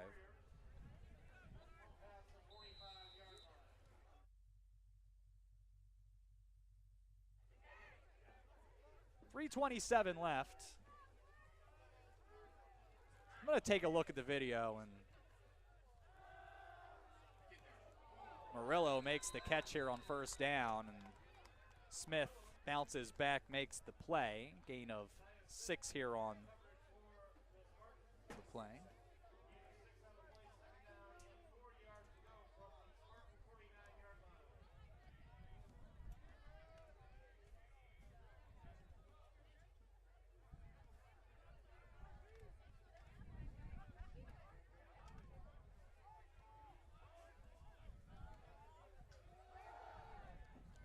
Run up the middle here for Parbs, who will have the first down.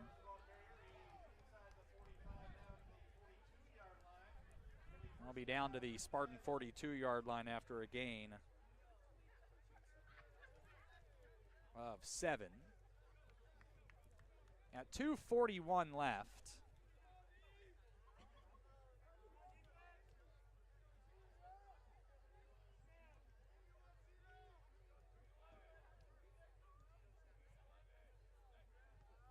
First and 10 here. Davis is once again under pressure. Hit as he throws, delivers it to the sideline where Jewell makes the catch. I think they'll give him out to the 36. Will they give him the stretch? They will not. We'll give him 6 yards. 2:12 and counting to play. 48-7. Aurora up before halftime.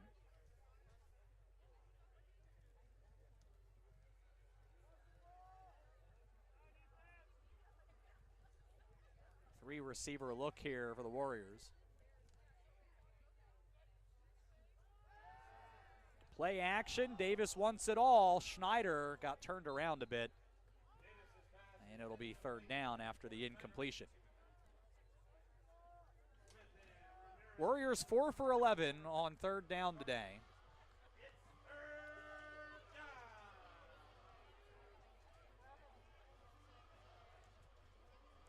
They are performing better than their season average to this point.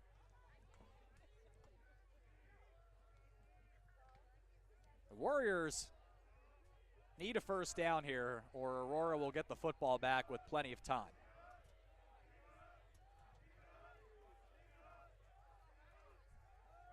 Hand it off to Parbs. He's in trouble. Bounces it back across the formation, and it will be close. Lowered his shoulder. I think he's going to be 1 yard short. And they do put it down to the 33. He needed to get to the 32. 4th and a yard. 90 seconds to play before halftime.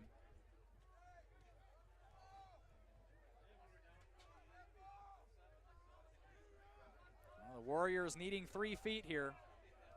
Will line up in the shotgun.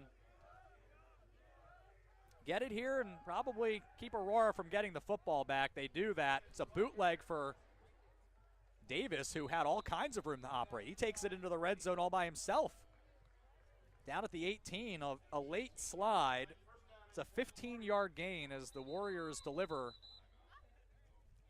the 4th down conversion, and Giancarlo Marjarejo is going to need some assistance. So the trainers will work on him. There's 1:06 left before halftime. Aurora up 48-7. This is Aurora University football.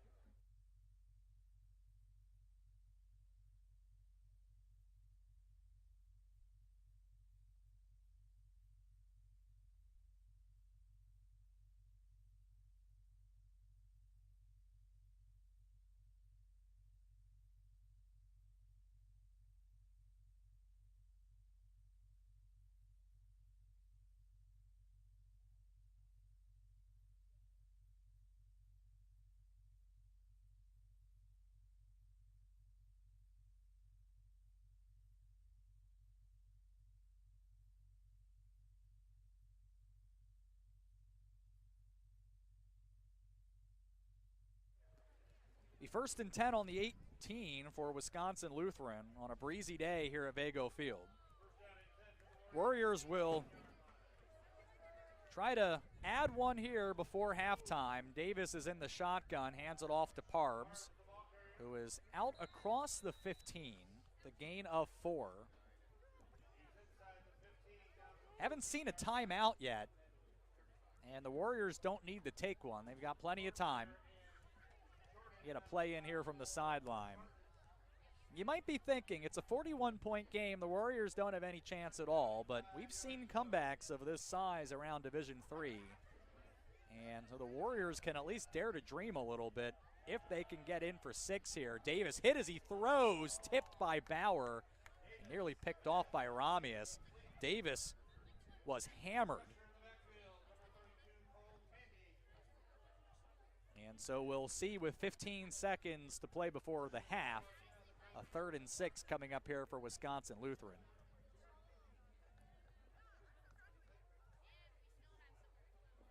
And it looks like the Warriors will call timeout here. So they'll discuss. Concordia, Wisconsin trails Rockford at halftime. In Rockford right now, it's 21-14. Jalen Ray, who could not have had a worse first half against Aurora, and it was not all his fault, has bounced back. How about this for a line in the first half? 26 for 29 throwing the football. 191 yards, 3 touchdowns, 2 to Joey Owens. Eureka leads 13-6 at halftime at Concordia, Chicago.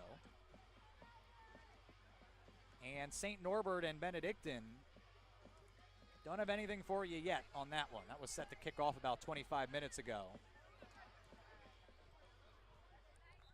Aurora Women's Golf in the NAC Championship today continues to lead. They have a 19-shot lead currently against MSOE. Again, Kelly Dieterding with a 3 under 33 to lead all players. The top 3 are all Spartans.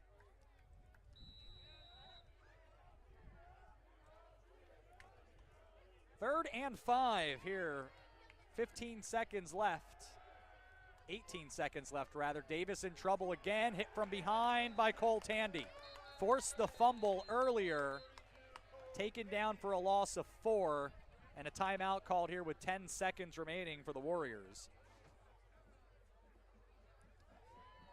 And it appears that it will set up a 35-yard field goal for Arnolfo Ortega. Aurora, by the way, in women's volleyball, defeated St. Norbert in 3 sets, 25-23, 17-18. Aurora men's soccer defeated Edgewood 6-1 earlier. But Aurora women's soccer is trailing nearing halftime, 2-0 at Edgewood.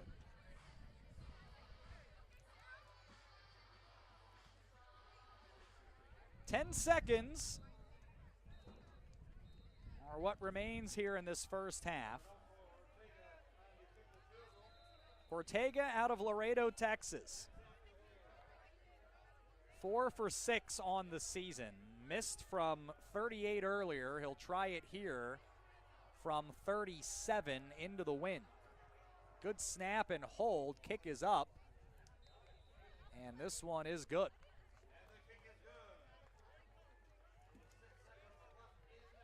That'll make it 48-10.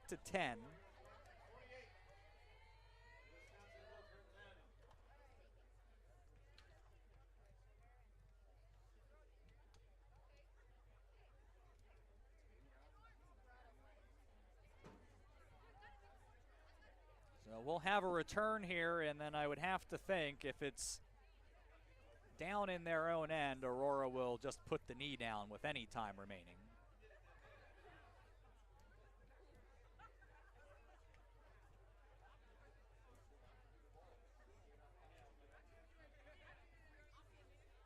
We saw Wisconsin Lutheran attempt an onside kick after their only touchdown so far today. I cannot imagine that you would risk that and give Aurora a chance at a Hail Mary, but it sure looks like they're going to try it to try to set up a Hail Mary of their own.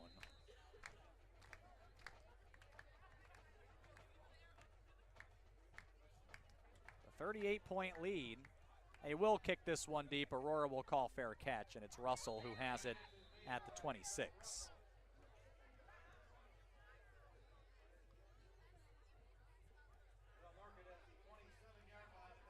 Well, the Aurora offense comes out. Again, it's a healthy lead. But there's enough time to try to throw one up the middle, get a timeout, and then throw it into the end zone. We'll see if they do that, but it sure looks like it's victory formation here with Cam Moore in the backfield. So they will kneel on the football here, and that will end the first half. So the Spartans gain nearly 250 yards of offense. They score 7 touchdowns, 1 on special teams, 1 defensively, and they lead Wisconsin Lutheran 48-10 at the break. We'll bring you the totals coming up. This is Aurora University football.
Plenty of halftime festivities on the agenda today. Here is the 2022 Aurora University Cheer and Dance Squad, led by captains Olivia McCarter, Justine Pearson, Presley Borvin, and Catherine Fasking, as well as head coach Stephanie Yelton.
Aurora University cheer and dance squad.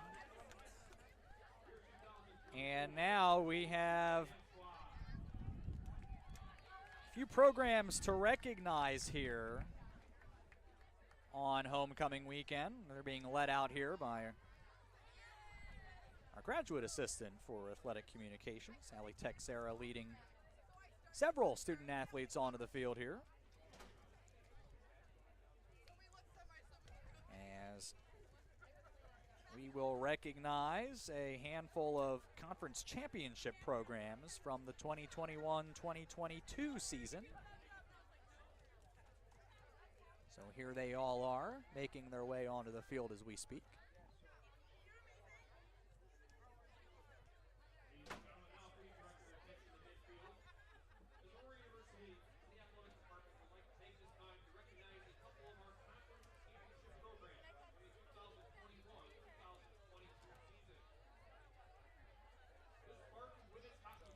So first, the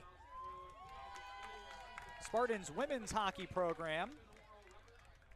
They finished last season 22-7, won the Northern Collegiate Hockey Association Slats Cup playoffs, advanced to the program's first NCAA tournament in just their 5th season of competition. So AU women's hockey. Spartan baseball program finished 2022 36-11.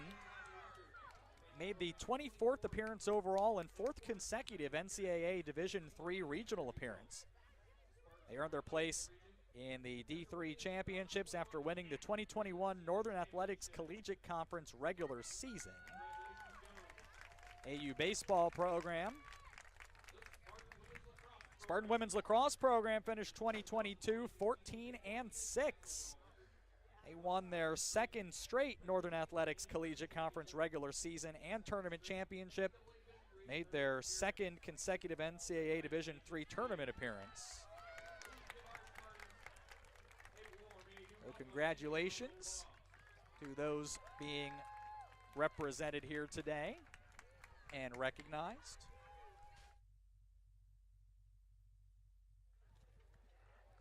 And so those are our halftime festivities. There's going to be a halftime kicking contest here,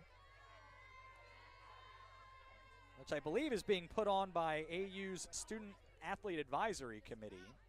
So there's going to be a handful of contestants trying to make field goals from 15 yards out or from the 5-yard line. And so I'm certainly looking forward to seeing how that goes. But again, it's 48-10, Aurora leading Wisconsin Lutheran at halftime here at Vago Field. This is Aurora University football.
To say the very least, it has been a difficult Saturday afternoon for today's visitors. Aurora has taken care of business on homecoming through a half hour.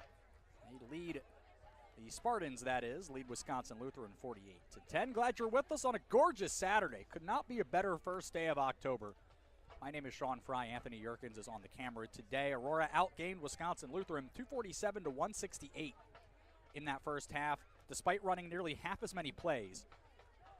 Aurora averaging better than 9 yards per play to Wisconsin's Lutheran, not quite 3.5. Josh Swanson, 15 of 22 passing for 240 yards and 5 touchdowns, including 2 each to Trey Madsen and Cameron Moore, 1 to Michael Bolin. James Montino has a 44-yard punt return touchdown, and Otis Watts with a 22-yard fumble return touchdown, as Aurora has scored in all 3 phases today. And now we'll look to close out the Warriors and move to 3-0 in the NAC and 4-1 overall. Spartans will kick it away to begin the second half. You're in all blue uniforms with a white helmet. Wisconsin Lutheran, white helmets, white tops with green pants. Warriors are back onto the field, and we're just about ready for the second 30 minutes of this one. Lots of work to do. Benedictine leading St. Norbert late in the second quarter, 9-7. Right now it's a Tanner Matus 24-yard field goal. That's the difference. Eureka leads at Concordia Chicago 20-13 in the middle portions of the third quarter. And same thing, Concordia, Wisconsin, and Rockford are tied at 21. So we're behind a little bit here, the other teams that are playing today, minus Benedictine, who kicked off about 2:15 here today, and are rather about 2 o'clock today, and are wrapping up that first half here. All Spartans in this one did not run the football very much in that first half at all. In fact, Aurora ran it a grand total of 5 times. One of those was a sack, and one of those was a kneel down. So really 3 designed runs. Have to think with a 38-point lead that might be a heavier dose of the run. That's why Aurora has been near the top of the conference in a while. Wisconsin Lutheran has struggled to stop the run. Aurora has largely thrown the ball anyway. Kevin Landis' kick here is fielded by Jewell inside his own 5. Takes it between the hash marks and out near the 20-yard line where he's pulled down. Zach Russell has had a nice day on special teams for Aurora. You know, a shout out is in order for the AU facilities team, led by Chad Trudeau, Kaylee Underwood, and a number of others. This is not normally where we play football here at AU. Do it once a year, and it's a lot going on around here, and they have everything running fantastically. So a big thank you to them for making this a terrific homecoming day. A new quarterback in for Wisconsin Lutheran. That's Nathan Laborde. Laborde is a sophomore out of Covington, Washington, and from Evergreen Lutheran High School. He is in here, and his first toss yields nothing.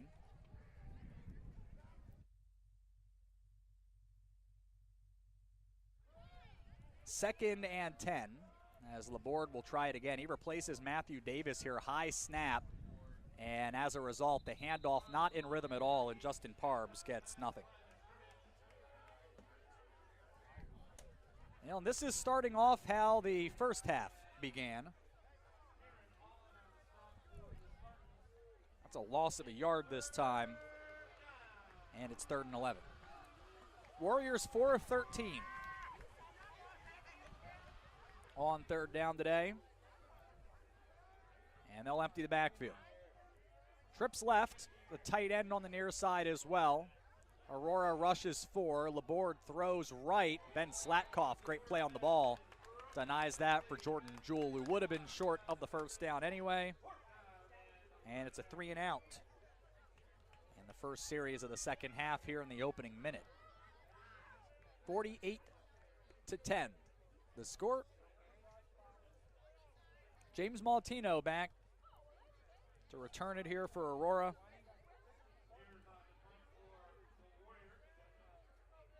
A 17-yard average on his returns today, and one of those he fumbled. Took the very next one back to the house.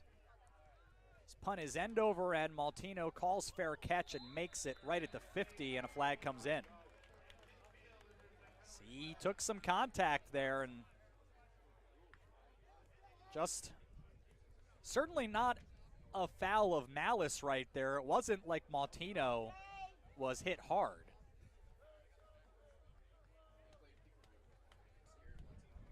You can hit the returner when he calls fair catch. So it should be fair catch interference here. And so that'll move the football 15 yards up.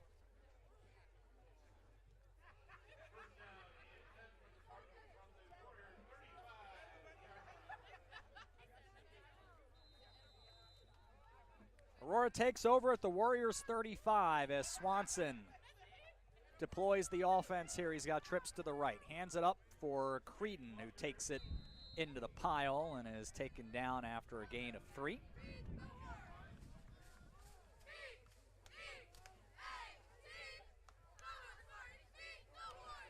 Be a gain of a couple. Make that a gain of 3 to the 32. 2nd and 7 coming up.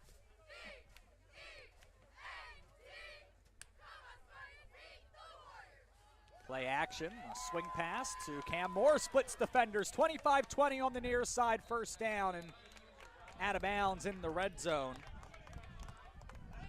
That'll be Aurora's 14th first down of the contest.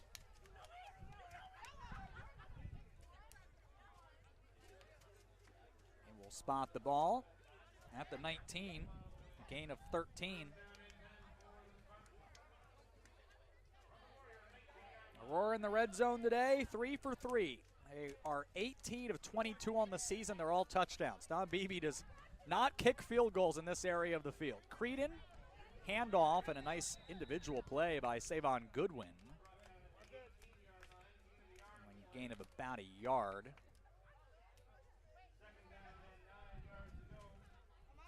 Clock running here.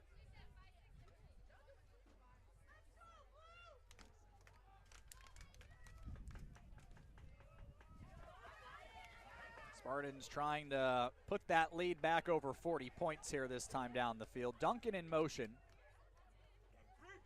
In the pistol, handoff Creedon again, bounces it off left tackle as the first down, and he'll take it down inside the 10.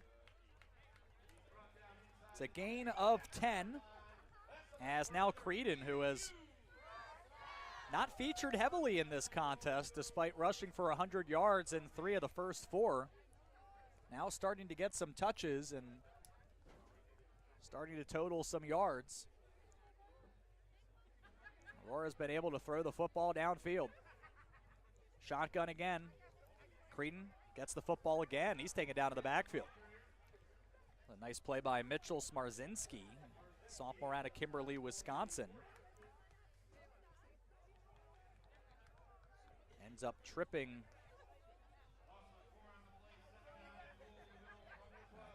up Creedon there for a loss of 4. It backs Aurora up to the 12. 2nd and goal. 11:35 left in the third quarter. It's 48-10, Aurora leading here at Vago Field.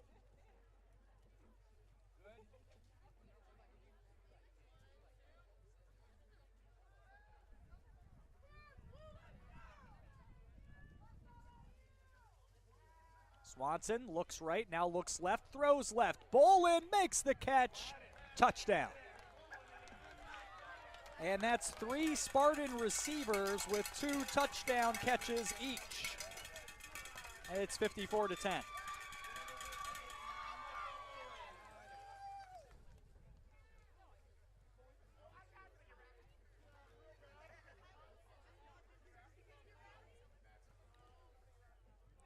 Aurora Aurora 49 points in the win over Franklin, 56 against Concordia Chicago, 70 last week, up to 54 here. New holder is Trey Madsen, as Heilich looks to add the extra point, and he does. Had a busy day, as Aurora has now scored 8 touchdowns. He's made 7 extra points, and it's 55-10 Aurora, leading Wisconsin Lutheran. This is Aurora University football.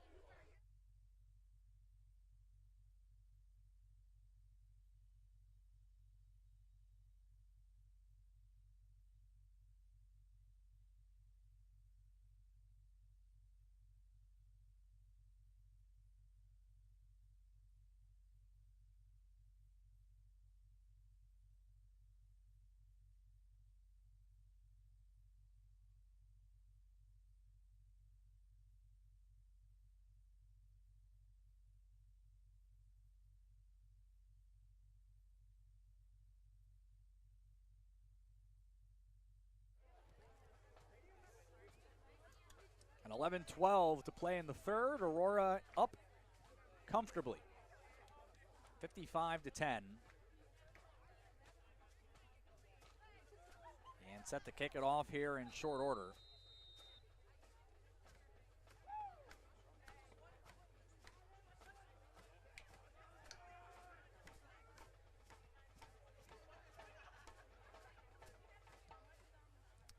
Landa drives this one away. It'll be fielded by Schneider at his own 1-yard line. He'll be taken down to the 20-yard line out on the far side of the field.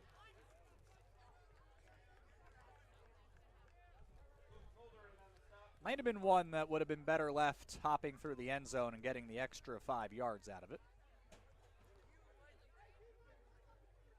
As is.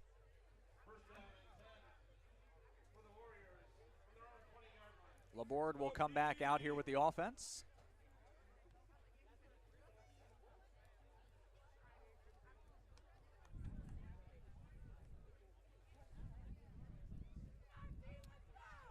It'll be a shotgun look. 3 receivers as Wisconsin Lutheran tries again to get downfield. They'll pitch it to the left, and Parb is in trouble.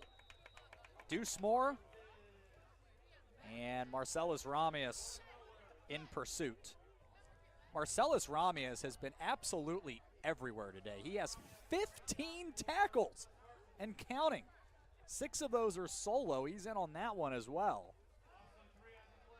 Ends up being a loss of 3. The ball will be on the 17-yard line.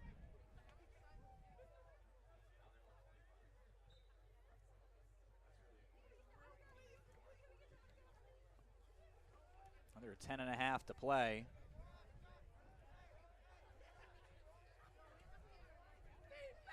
Third quarter here at Vago Field, 55-10 Aurora. Laborde, there's a quick out here to Schneider that'll be complete just past where the drive started. But still 3rd and long here after the gain of 5. 8 to get specifically.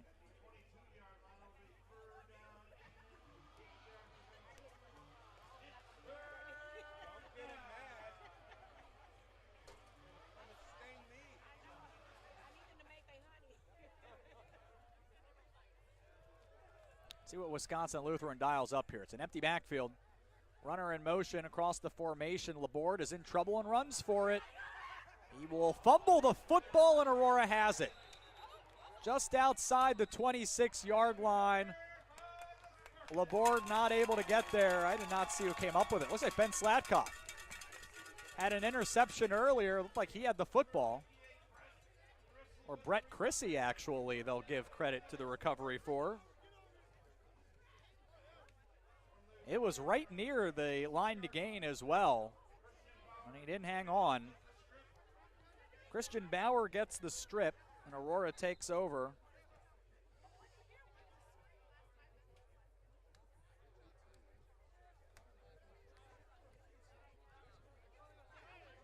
Ball in the 26 in Wisconsin Lutheran territory. A pistol look to start with. Creedon gets the handoff. And he's tripped up as he crosses the line of scrimmage. He'll have a gain of a couple.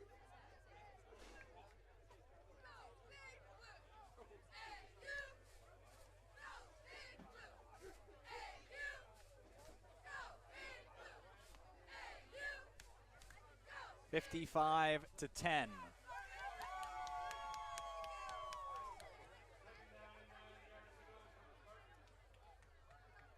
Third quarter has been a disaster for Wisconsin Lutheran to this point. Bobbled snap, and it's loose at the 40-yard line. Wisconsin Lutheran falls on it and takes it right back.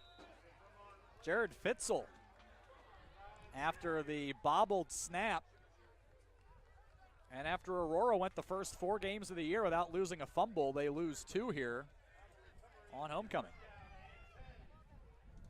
Just like that, Wisconsin Lutheran gets it back.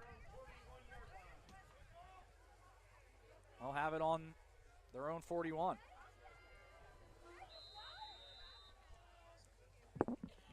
Well, Wisconsin Lutheran has run 6 plays in the second half. They've lost 4 yards in total. So only one way to go from there as Laborde comes back out and will lead the offense here. 4 receivers, 2-by-2 look. They'll hand it off to Harris, and there just isn't anything there. Isaiah Perrin. And who else but Marcellus Ramius? I mean, at this point, I almost expect Ramius to be in on every play. He's absolutely been all over the field. 2nd and 10 from the 41. Warriors will get a play change in here from the sideline. Laborde was in the pistol. Now it'll be more of a shotgun look. 4 up front for Aurora, 2 safeties high. Laborde, 3-step drop, throws right, and that was nearly picked off, to be honest. Jordan Jewell makes the catch 2 yards short of the line to gain at the 49. But there were 2 blue jerseys who were very close to that. Neither one could get there in time. 3rd and 2, nearing the midpoint of the third quarter. A 45-point Aurora advantage. Shotgun for Wisconsin Lutheran. Once again, they'll change the play here.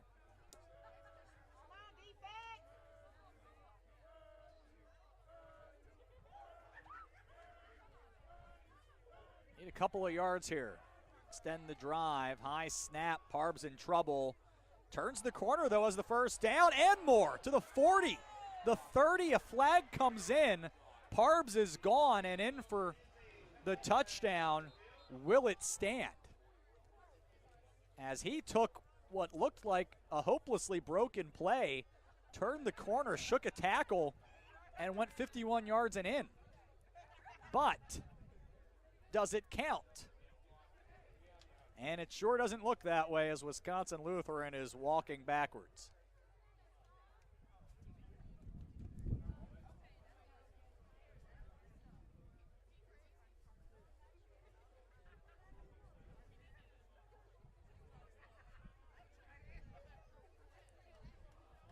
Personal foul.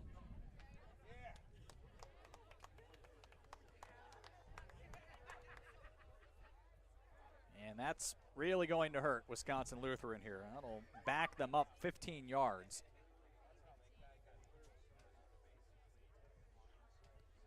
Go from a 51-yard touchdown to 3rd and 17.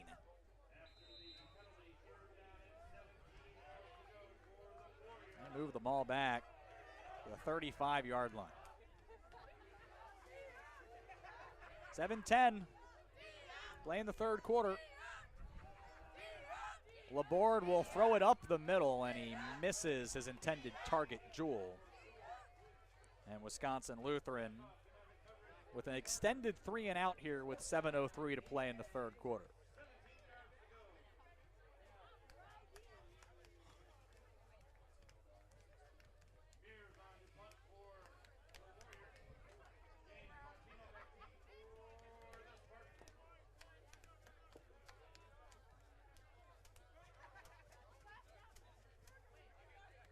Spartan sidelines had a lot to be happy about today. Punt here from Drew Mears. High spiral kick. Maltino called fair catch. Didn't field it at all, and then a glorious Aurora bounce here. Wisconsin Lutheran was signaling as if that caromed off a Spartan. I did not think it did. And Aurora will take the extra 10 yards afforded to it here.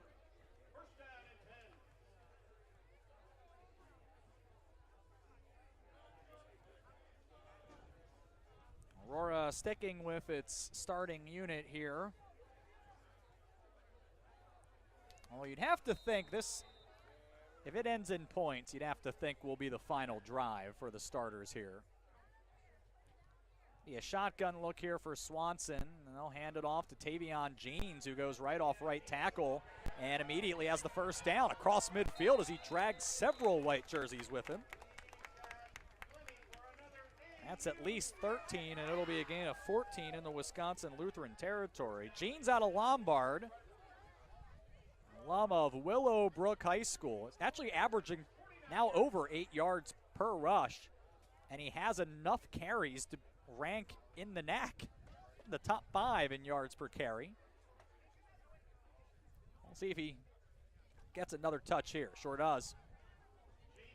Not so much this time, but he will be forward for a gain of 2.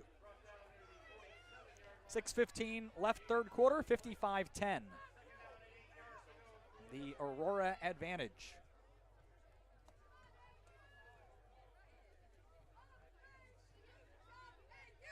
A lot going on here today. It's part of homecoming. Classes of 1970 through 72 were all here for their 50th anniversary of their graduation.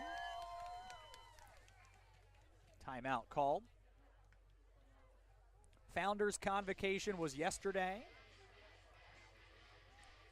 An all-campus lunch, of course, over in the tent on the far side of the field earlier. We saw the Spartan torch and the lighting of the Spartan cauldron before the game. And just another terrific homecoming 2022.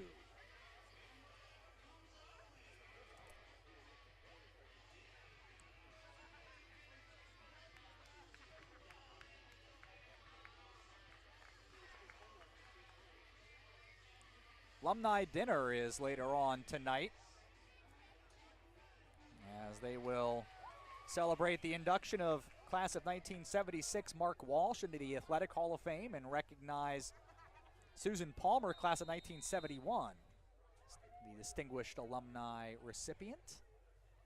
That's on the agenda for later. 2nd and 8, Jeans, first down. He blasts his way along the hash marks and across the 40.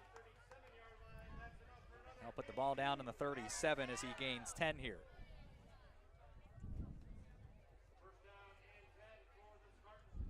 That alumni dinner, I guess I should retract that. It was last night. My apologies there. There's a Spartan alumni cookout and live music tonight. A lot going on there. And there's brunch tomorrow. Plus the alumni service of remembrance. Marting Spartan alumni who passed away, so that'll be tomorrow morning. Jeans with the carry, first down, stiff arm down inside the 15 and another first down. Flag down, that might be coming back here. In any case, a lot going on with homecoming. It's always a festive event. I have a number of alumni who are actually here in the booth today working.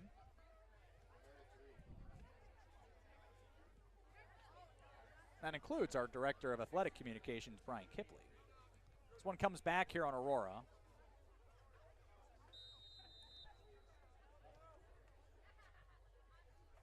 And moving the football back to the Aurora 43-yard line.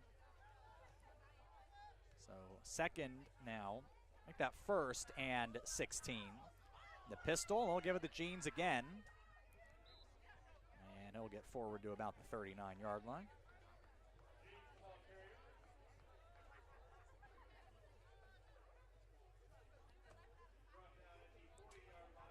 around AU here. Comfortable lead for AU women's golf at the NAC Championship. They have a 13-shot lead over Marion at this point. And the top two in the NAC standings are Spartans. Kelly Dieterding is at even par with 46 through 12 holes. Jeans again on the handoff, takes it out to the 36. And it'll be third and long on the way. Callie Sakamoto shot a 3 over 75. She's right now in the clubhouse as the leader, I should say, in the clubhouse. In second place overall. Alverno's Hannah Mershinsky right now in third at 5 over, but through 3 holes here. And Ellie Knight is in fourth. She shot a 6 over 78. On 3rd and 9, they'll give it to Jeans one more time. He'll pick up a yard. And so Aurora in a part of the field where they're going to have to go for it here. 3.5 minutes remaining in the third. AU women's volleyball defeated St. Norbert in 3 sets. Men's soccer a 6-1 win at Edgewood. Women's soccer with about 17 minutes left trailing 2-0. No scoring in that second half so far. Shotgun here on 4th and 8. Swanson has all day to make a play. Rolls right, throws it up, and finds his man Trey Madsen inside the 10. Did he get his way in? No. But it's a first down if it stands. There is a flag back down on the 36, and you wonder if this is going to be a holding penalty that forces Aurora to punt it. For the moment, it's 1st and goal inside the 5.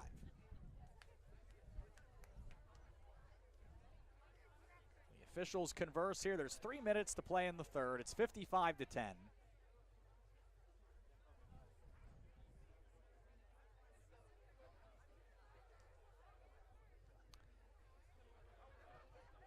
Defensive holding. It's a first down.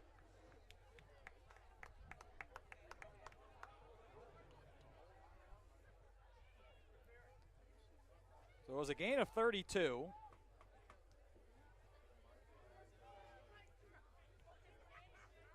I think they'll get half the distance to the goal. So 1st and goal from the 2.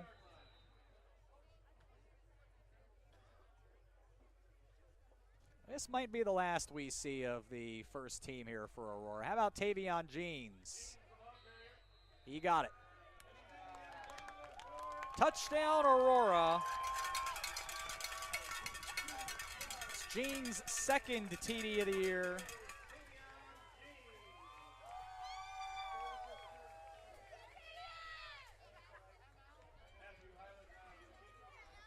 $61-10.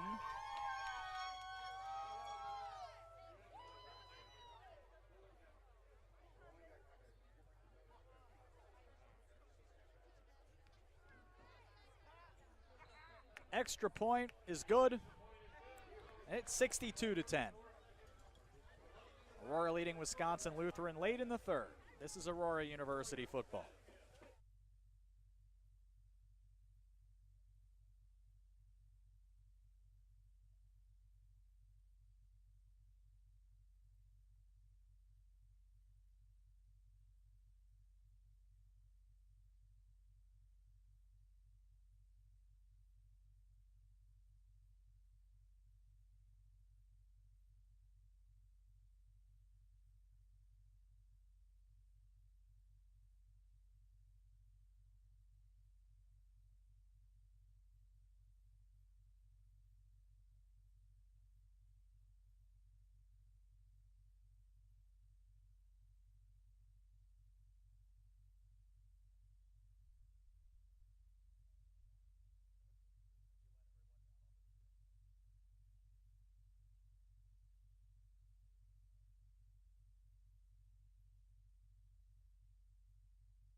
$62-10, Aurora is in front by a ton here with 2:44 to play in the third.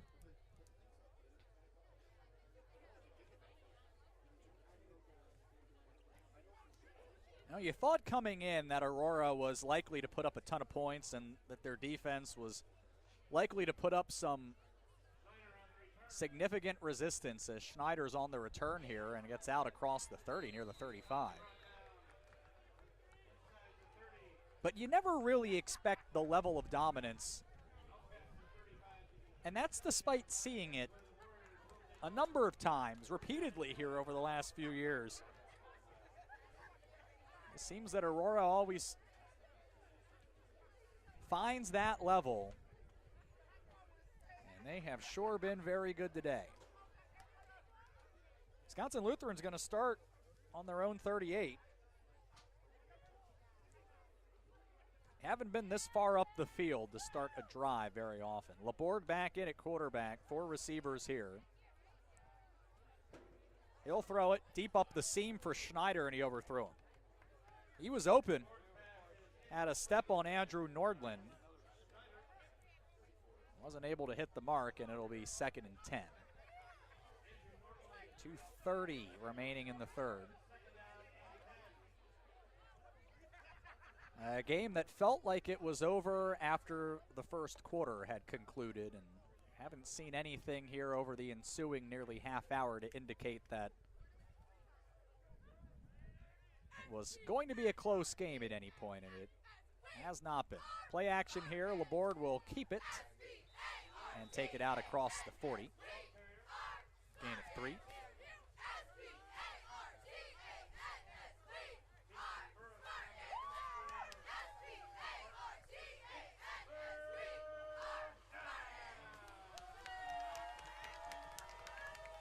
Third and 7.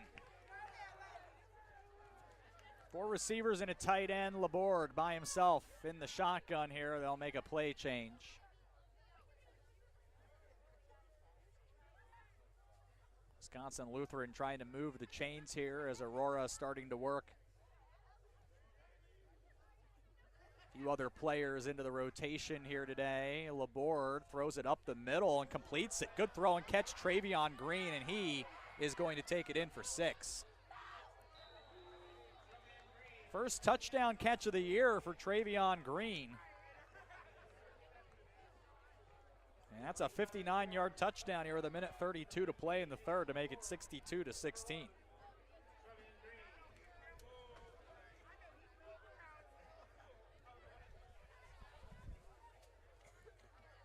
Well, how about that for the sophomore Laborde?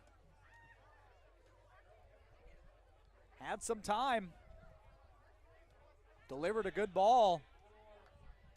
Green was able to make a nice play, and he had space. And that is the first career touchdown pass for Laborde. So he'll celebrate that. Extra point is good. And Aurora still leads by a bunch, but it's 62-17 now.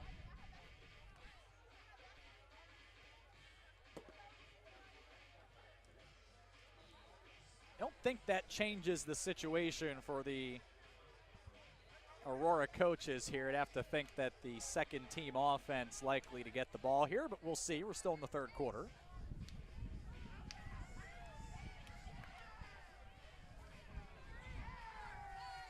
Football back in action in 2 weeks from today. They'll enjoy the bye coming up. It's right in the middle of their season.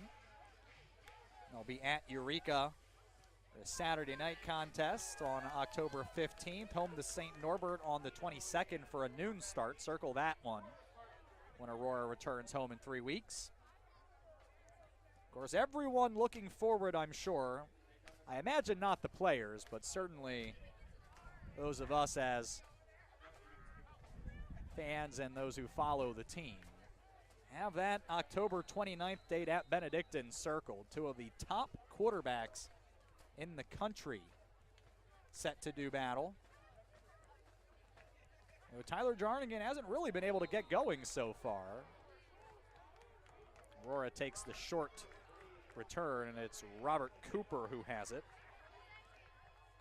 And Aurora's going to have the football here in Warriors territory. Right now, Tyler Jarnigan 9 for 12, just 68 yards at halftime. At home against St. Norbert, it's 9-7. So, how about this, folks? Josh Swanson leads the country in touchdown passes. He has 6 today and 24 on the season. But he'll watch the rest of this one as Ian Luando from Buffalo Grove, Illinois, the sophomore, is going to come in here and immediately take the football, no gain.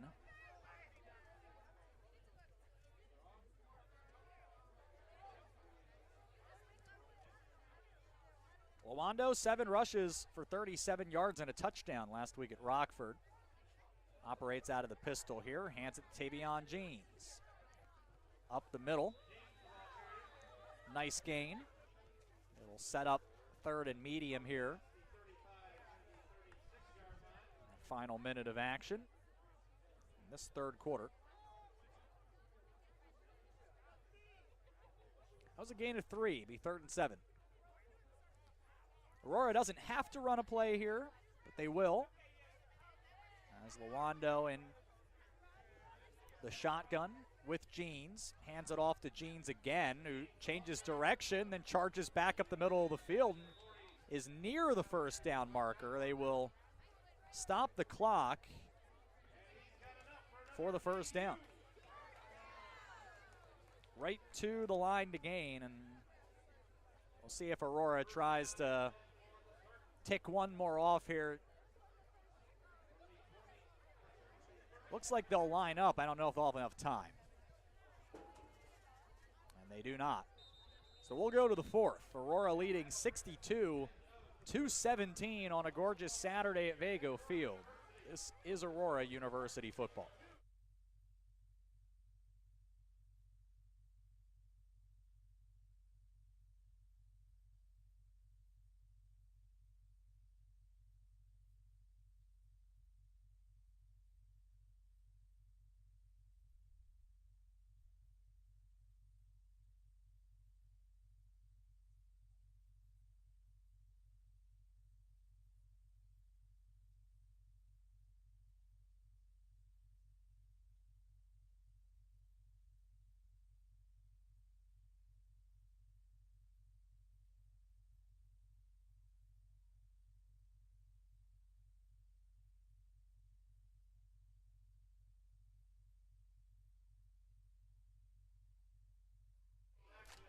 Fourth quarter set to begin here. Aurora up 62-17. Moving right to left here in blue. Handoff Tavion Jeans on first down. He'll be forward for a gain of a couple. So you make that a gain of 4 as they started on the 37-yard line. All right, they back it up a yard. 34 here, gain of 3. That was actually Zach Russell who had the carry. Russell entering here. Called his name on special teams a few times. A sophomore out of Edmond, Oklahoma. Gets another touch here and takes it up the middle and took a Warrior player with him out to the 30.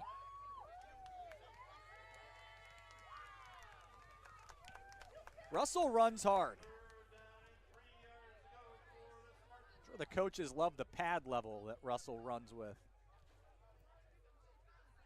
2 tight ends, 2 receivers here, 3rd and 3. Opening minute, the 4th about to conclude. Aurora not really throwing the football at this point. How about one more for Russell? He gets upended and fumbles, and Wisconsin Lutheran has it. And blow the whistle. There recovered the fumble was Ty Castillo. And then he's tackled hard. Now, is it a fumble or is it down by contact? And they're going to discuss that now.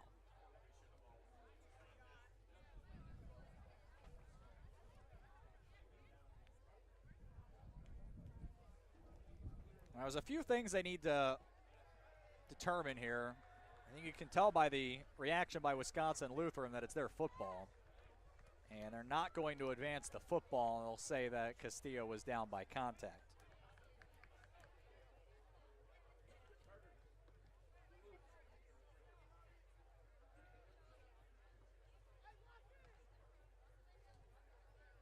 Warriors take over on their own 31-yard line. 59 yards. Nathan Laborde to Travion Green moments ago. 62-17 is the score. Laborde with a lot of time puts it on the money to Matt Korb, who makes a fine catch in stride and takes it out for 17 yards to the 48.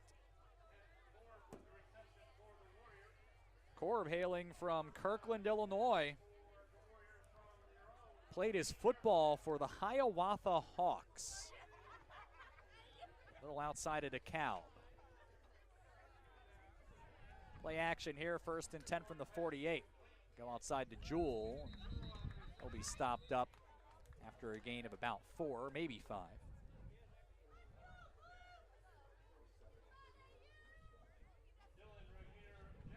Be a gain of 5.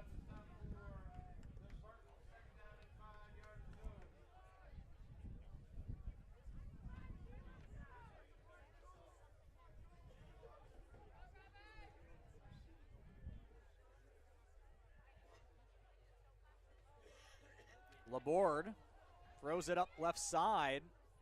Too high for Javier Murillo. 3rd and 5 on the way.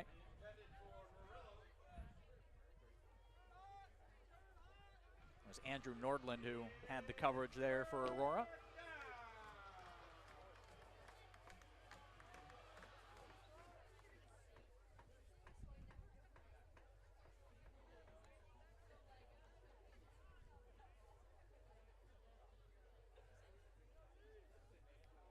Wisconsin Lutheran comes up with here.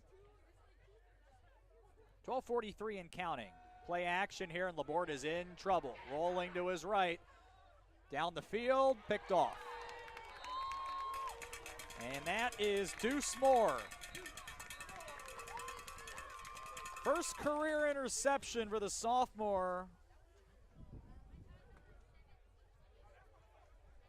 from Lepanto, Arkansas. East Poinsett High School. Aurora takes over with 12:34 to play in the contest.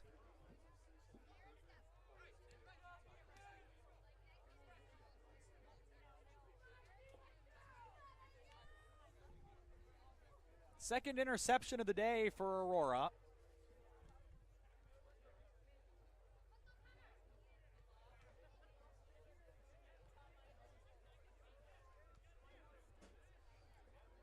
Will be at the 25-yard line.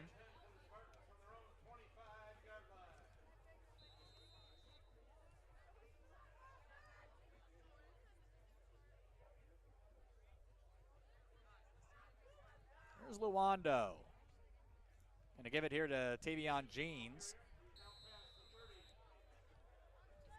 Gain of about 6 here.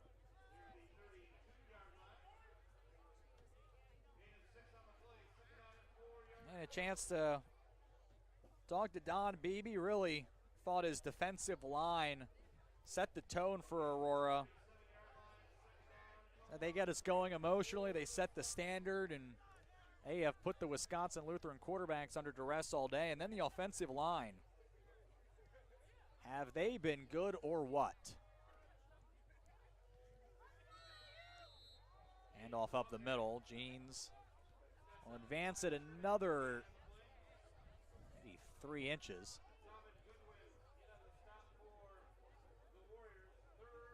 Third and 3.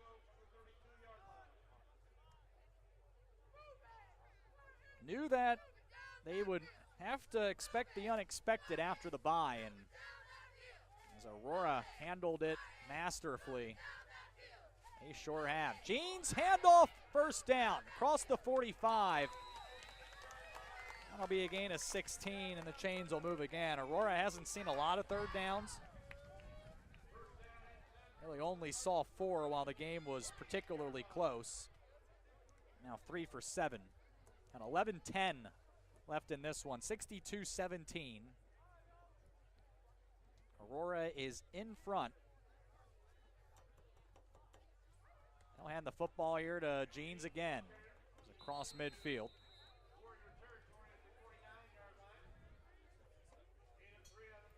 So a steady diet of the run game here after Aurora basically didn't run it at all in the first half. We'll have a timeout here for an injury. Wisconsin Lutheran player. 62-17 the lead, 10:44 left. This is Aurora University football.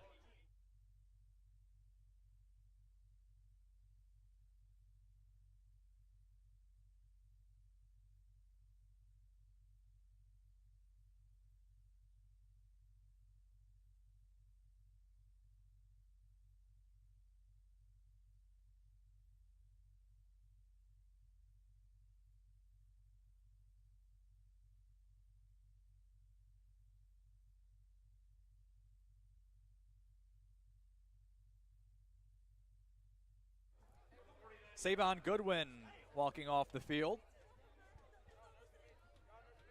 See if he returns to this one for Wisconsin Lutheran. 2nd and 7 here for Aurora after the timeout. Clock winding here. 10:40 now to play in a 62-17 ball game. Aurora in front. It's like a jet sweep coming here. And that's Cole Jackson.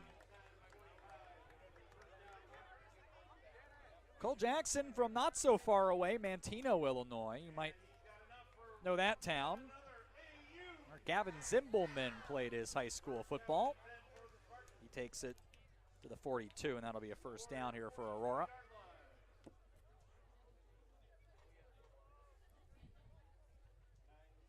And the Aurora second unit advancing the ball down the field here.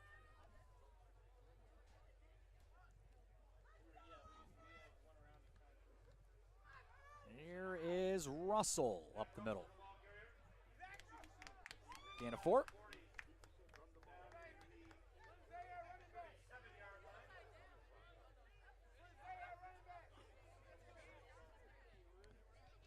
This will be the 6th consecutive win for Aurora as they'll lead the series 9-6 when this is over. Defeated Wisconsin Lutheran 70-29 last season. And have put up 60 again here on this Lutheran team. Here is Luando on the bootleg across the 30. First down again for Aurora. Luando ended up losing his helmet. So he has to come off. We've seen a lot of buckets becoming dislodged today. And so we're going to have a quarterback change because Luando has to come out. And that's Caleb Romano from Apopka, Florida. The freshman and the alum of Mount Dora Christian is in, and will take this snap here with 9:18 remaining. 1st and 10 at 29 after Luando's gain of 8. He hands it off to Russell, who will be stopped up right away. And Luando, after the play off, will come back in. Gain of a yard. Under 9 to play. 62-17, Spartans in front.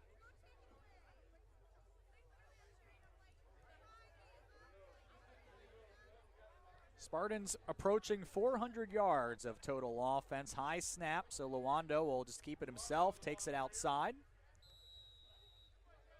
And to his credit, able to get a yard out of that under tough conditions. And it will be 3rd and long for Aurora on the way here.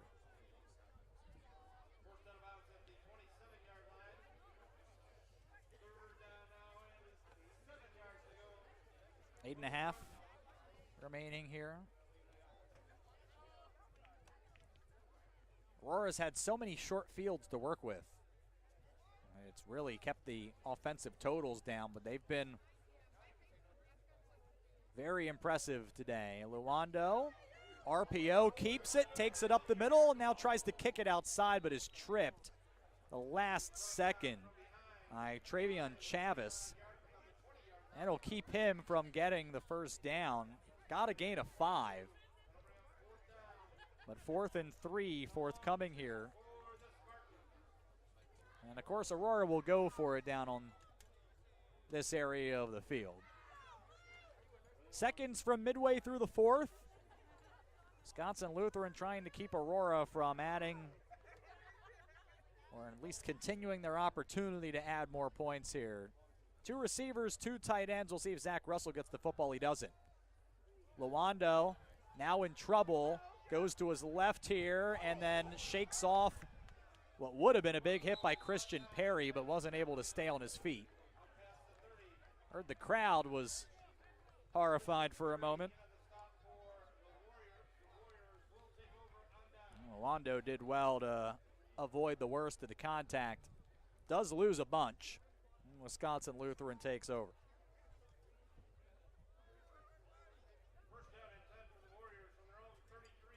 Lawando is going to end up losing 11.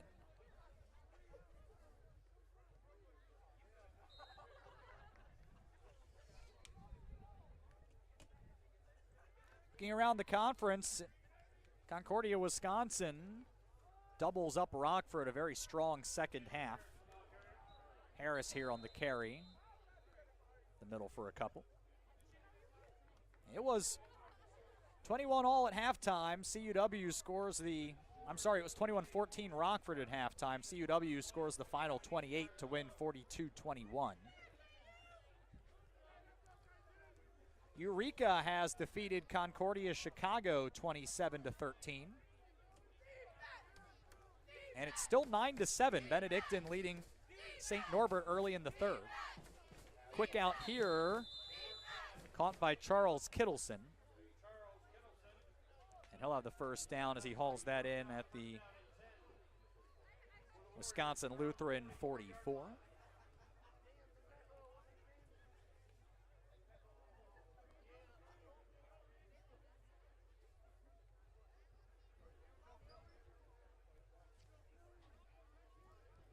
So the NAC standings at this moment in time, Aurora set to move to 3-0. Laborde in trouble.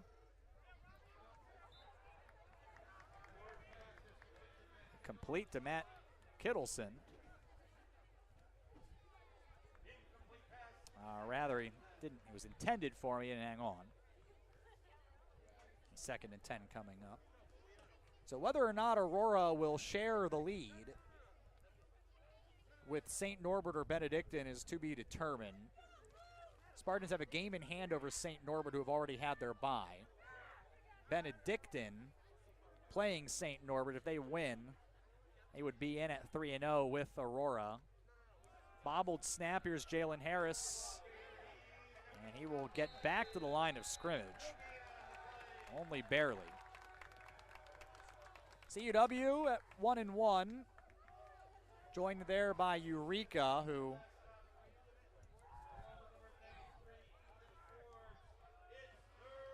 has already had their bye and who picked up the win earlier today. And Concordia, Chicago, Rockford, and Lakeland both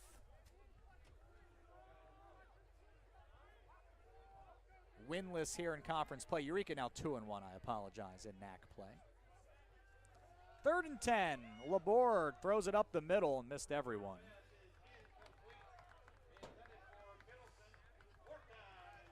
.524 left, 62-17 the score, and Wisconsin Lutheran is going to go for it here.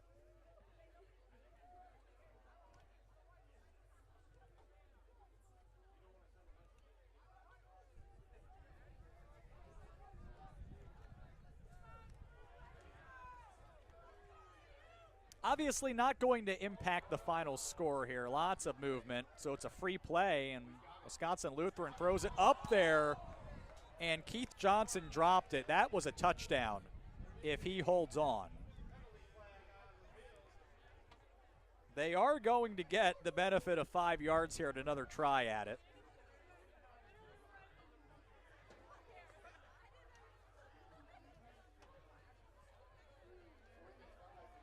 All right, Keith Johnson was very wide open. Could not hang on.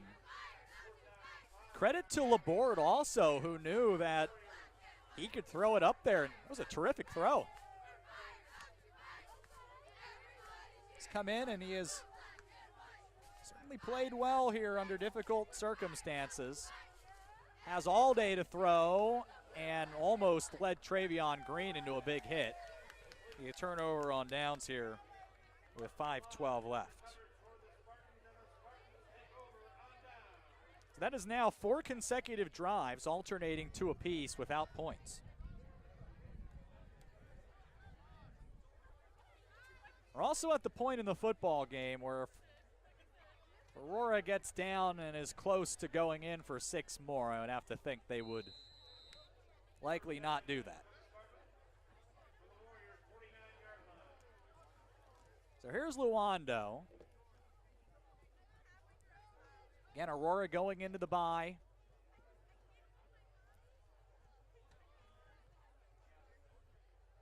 We'll give the football here to Russell, who ends up finally being stopped up at about the 46. Gain of 3 here for Aurora. This will be the 26th consecutive NAC win for Aurora. It'll be their 14th victory in a row at home. So those streaks will remain intact and are among the longest in the country. Aurora now running the play clock down here.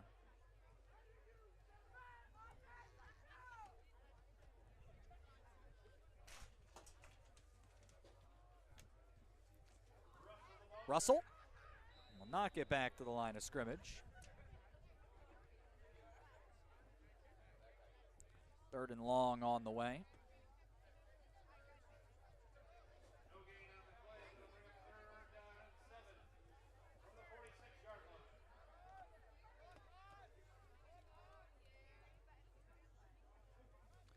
Wisconsin Lutheran will need to shake this off. They have First Responders Day next week, as they host St. Norbert at 1 o'clock.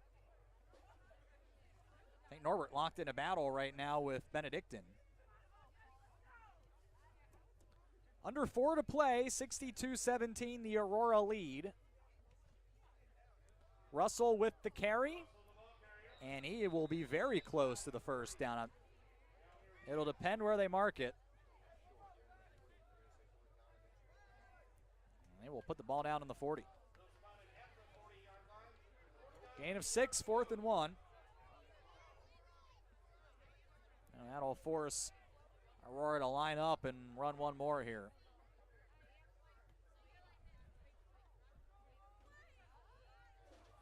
Among the highlights today, Aurora scoring a defensive touchdown for the 4th straight week. And what is rapidly becoming a tradition with this defense. This time it was Otis Watts with the fumble recovery touchdown. First down here as Russell slips across for a gain of a couple.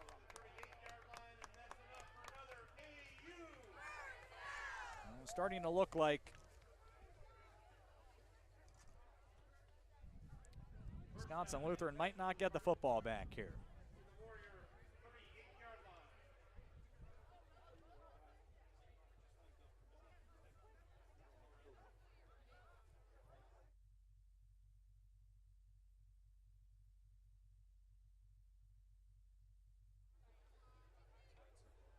First and 10, ball in the 38. And Luando will keep this one and then give himself up. He was about to run into a large hit.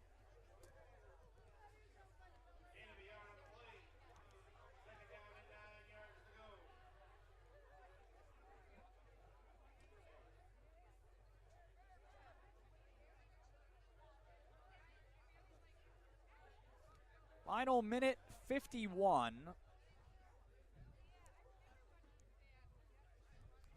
Not sure. I'm going to be honest with you, folks. My math struggles at times, and not sure if Aurora can keep possession here. They have 2 here. Now they'll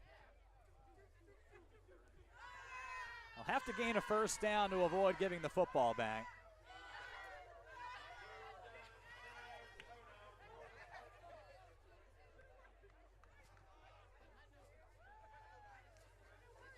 What a performance for Aurora in this one.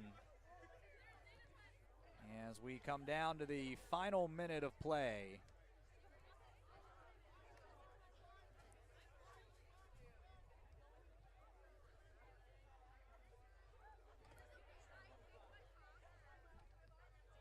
Maybe one final player for Aurora. Russell is taken down in the backfield. And then we'll see.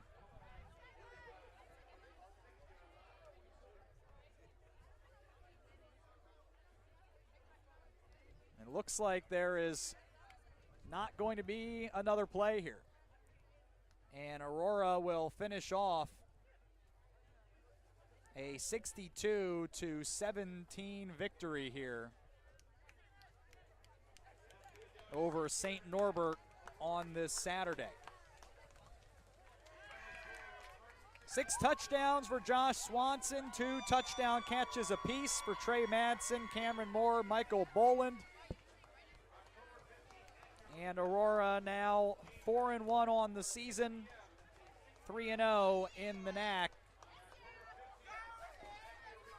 Wisconsin Lutheran falls to 1-3, 1-1 in conference play. 2 hours, 53 minutes our time of game today. Aurora goes into the bye. They'll visit Eureka on October 15th and be back here against St. Norbert at noon on October 22nd. Wisconsin Lutheran home to St. Norbert next week, and then Rockford for a 6 p.m. kickoff 2 weeks after that. A big thank you in order the entire Aurora University game day crew for making this and so many others happen. Could not do it without them.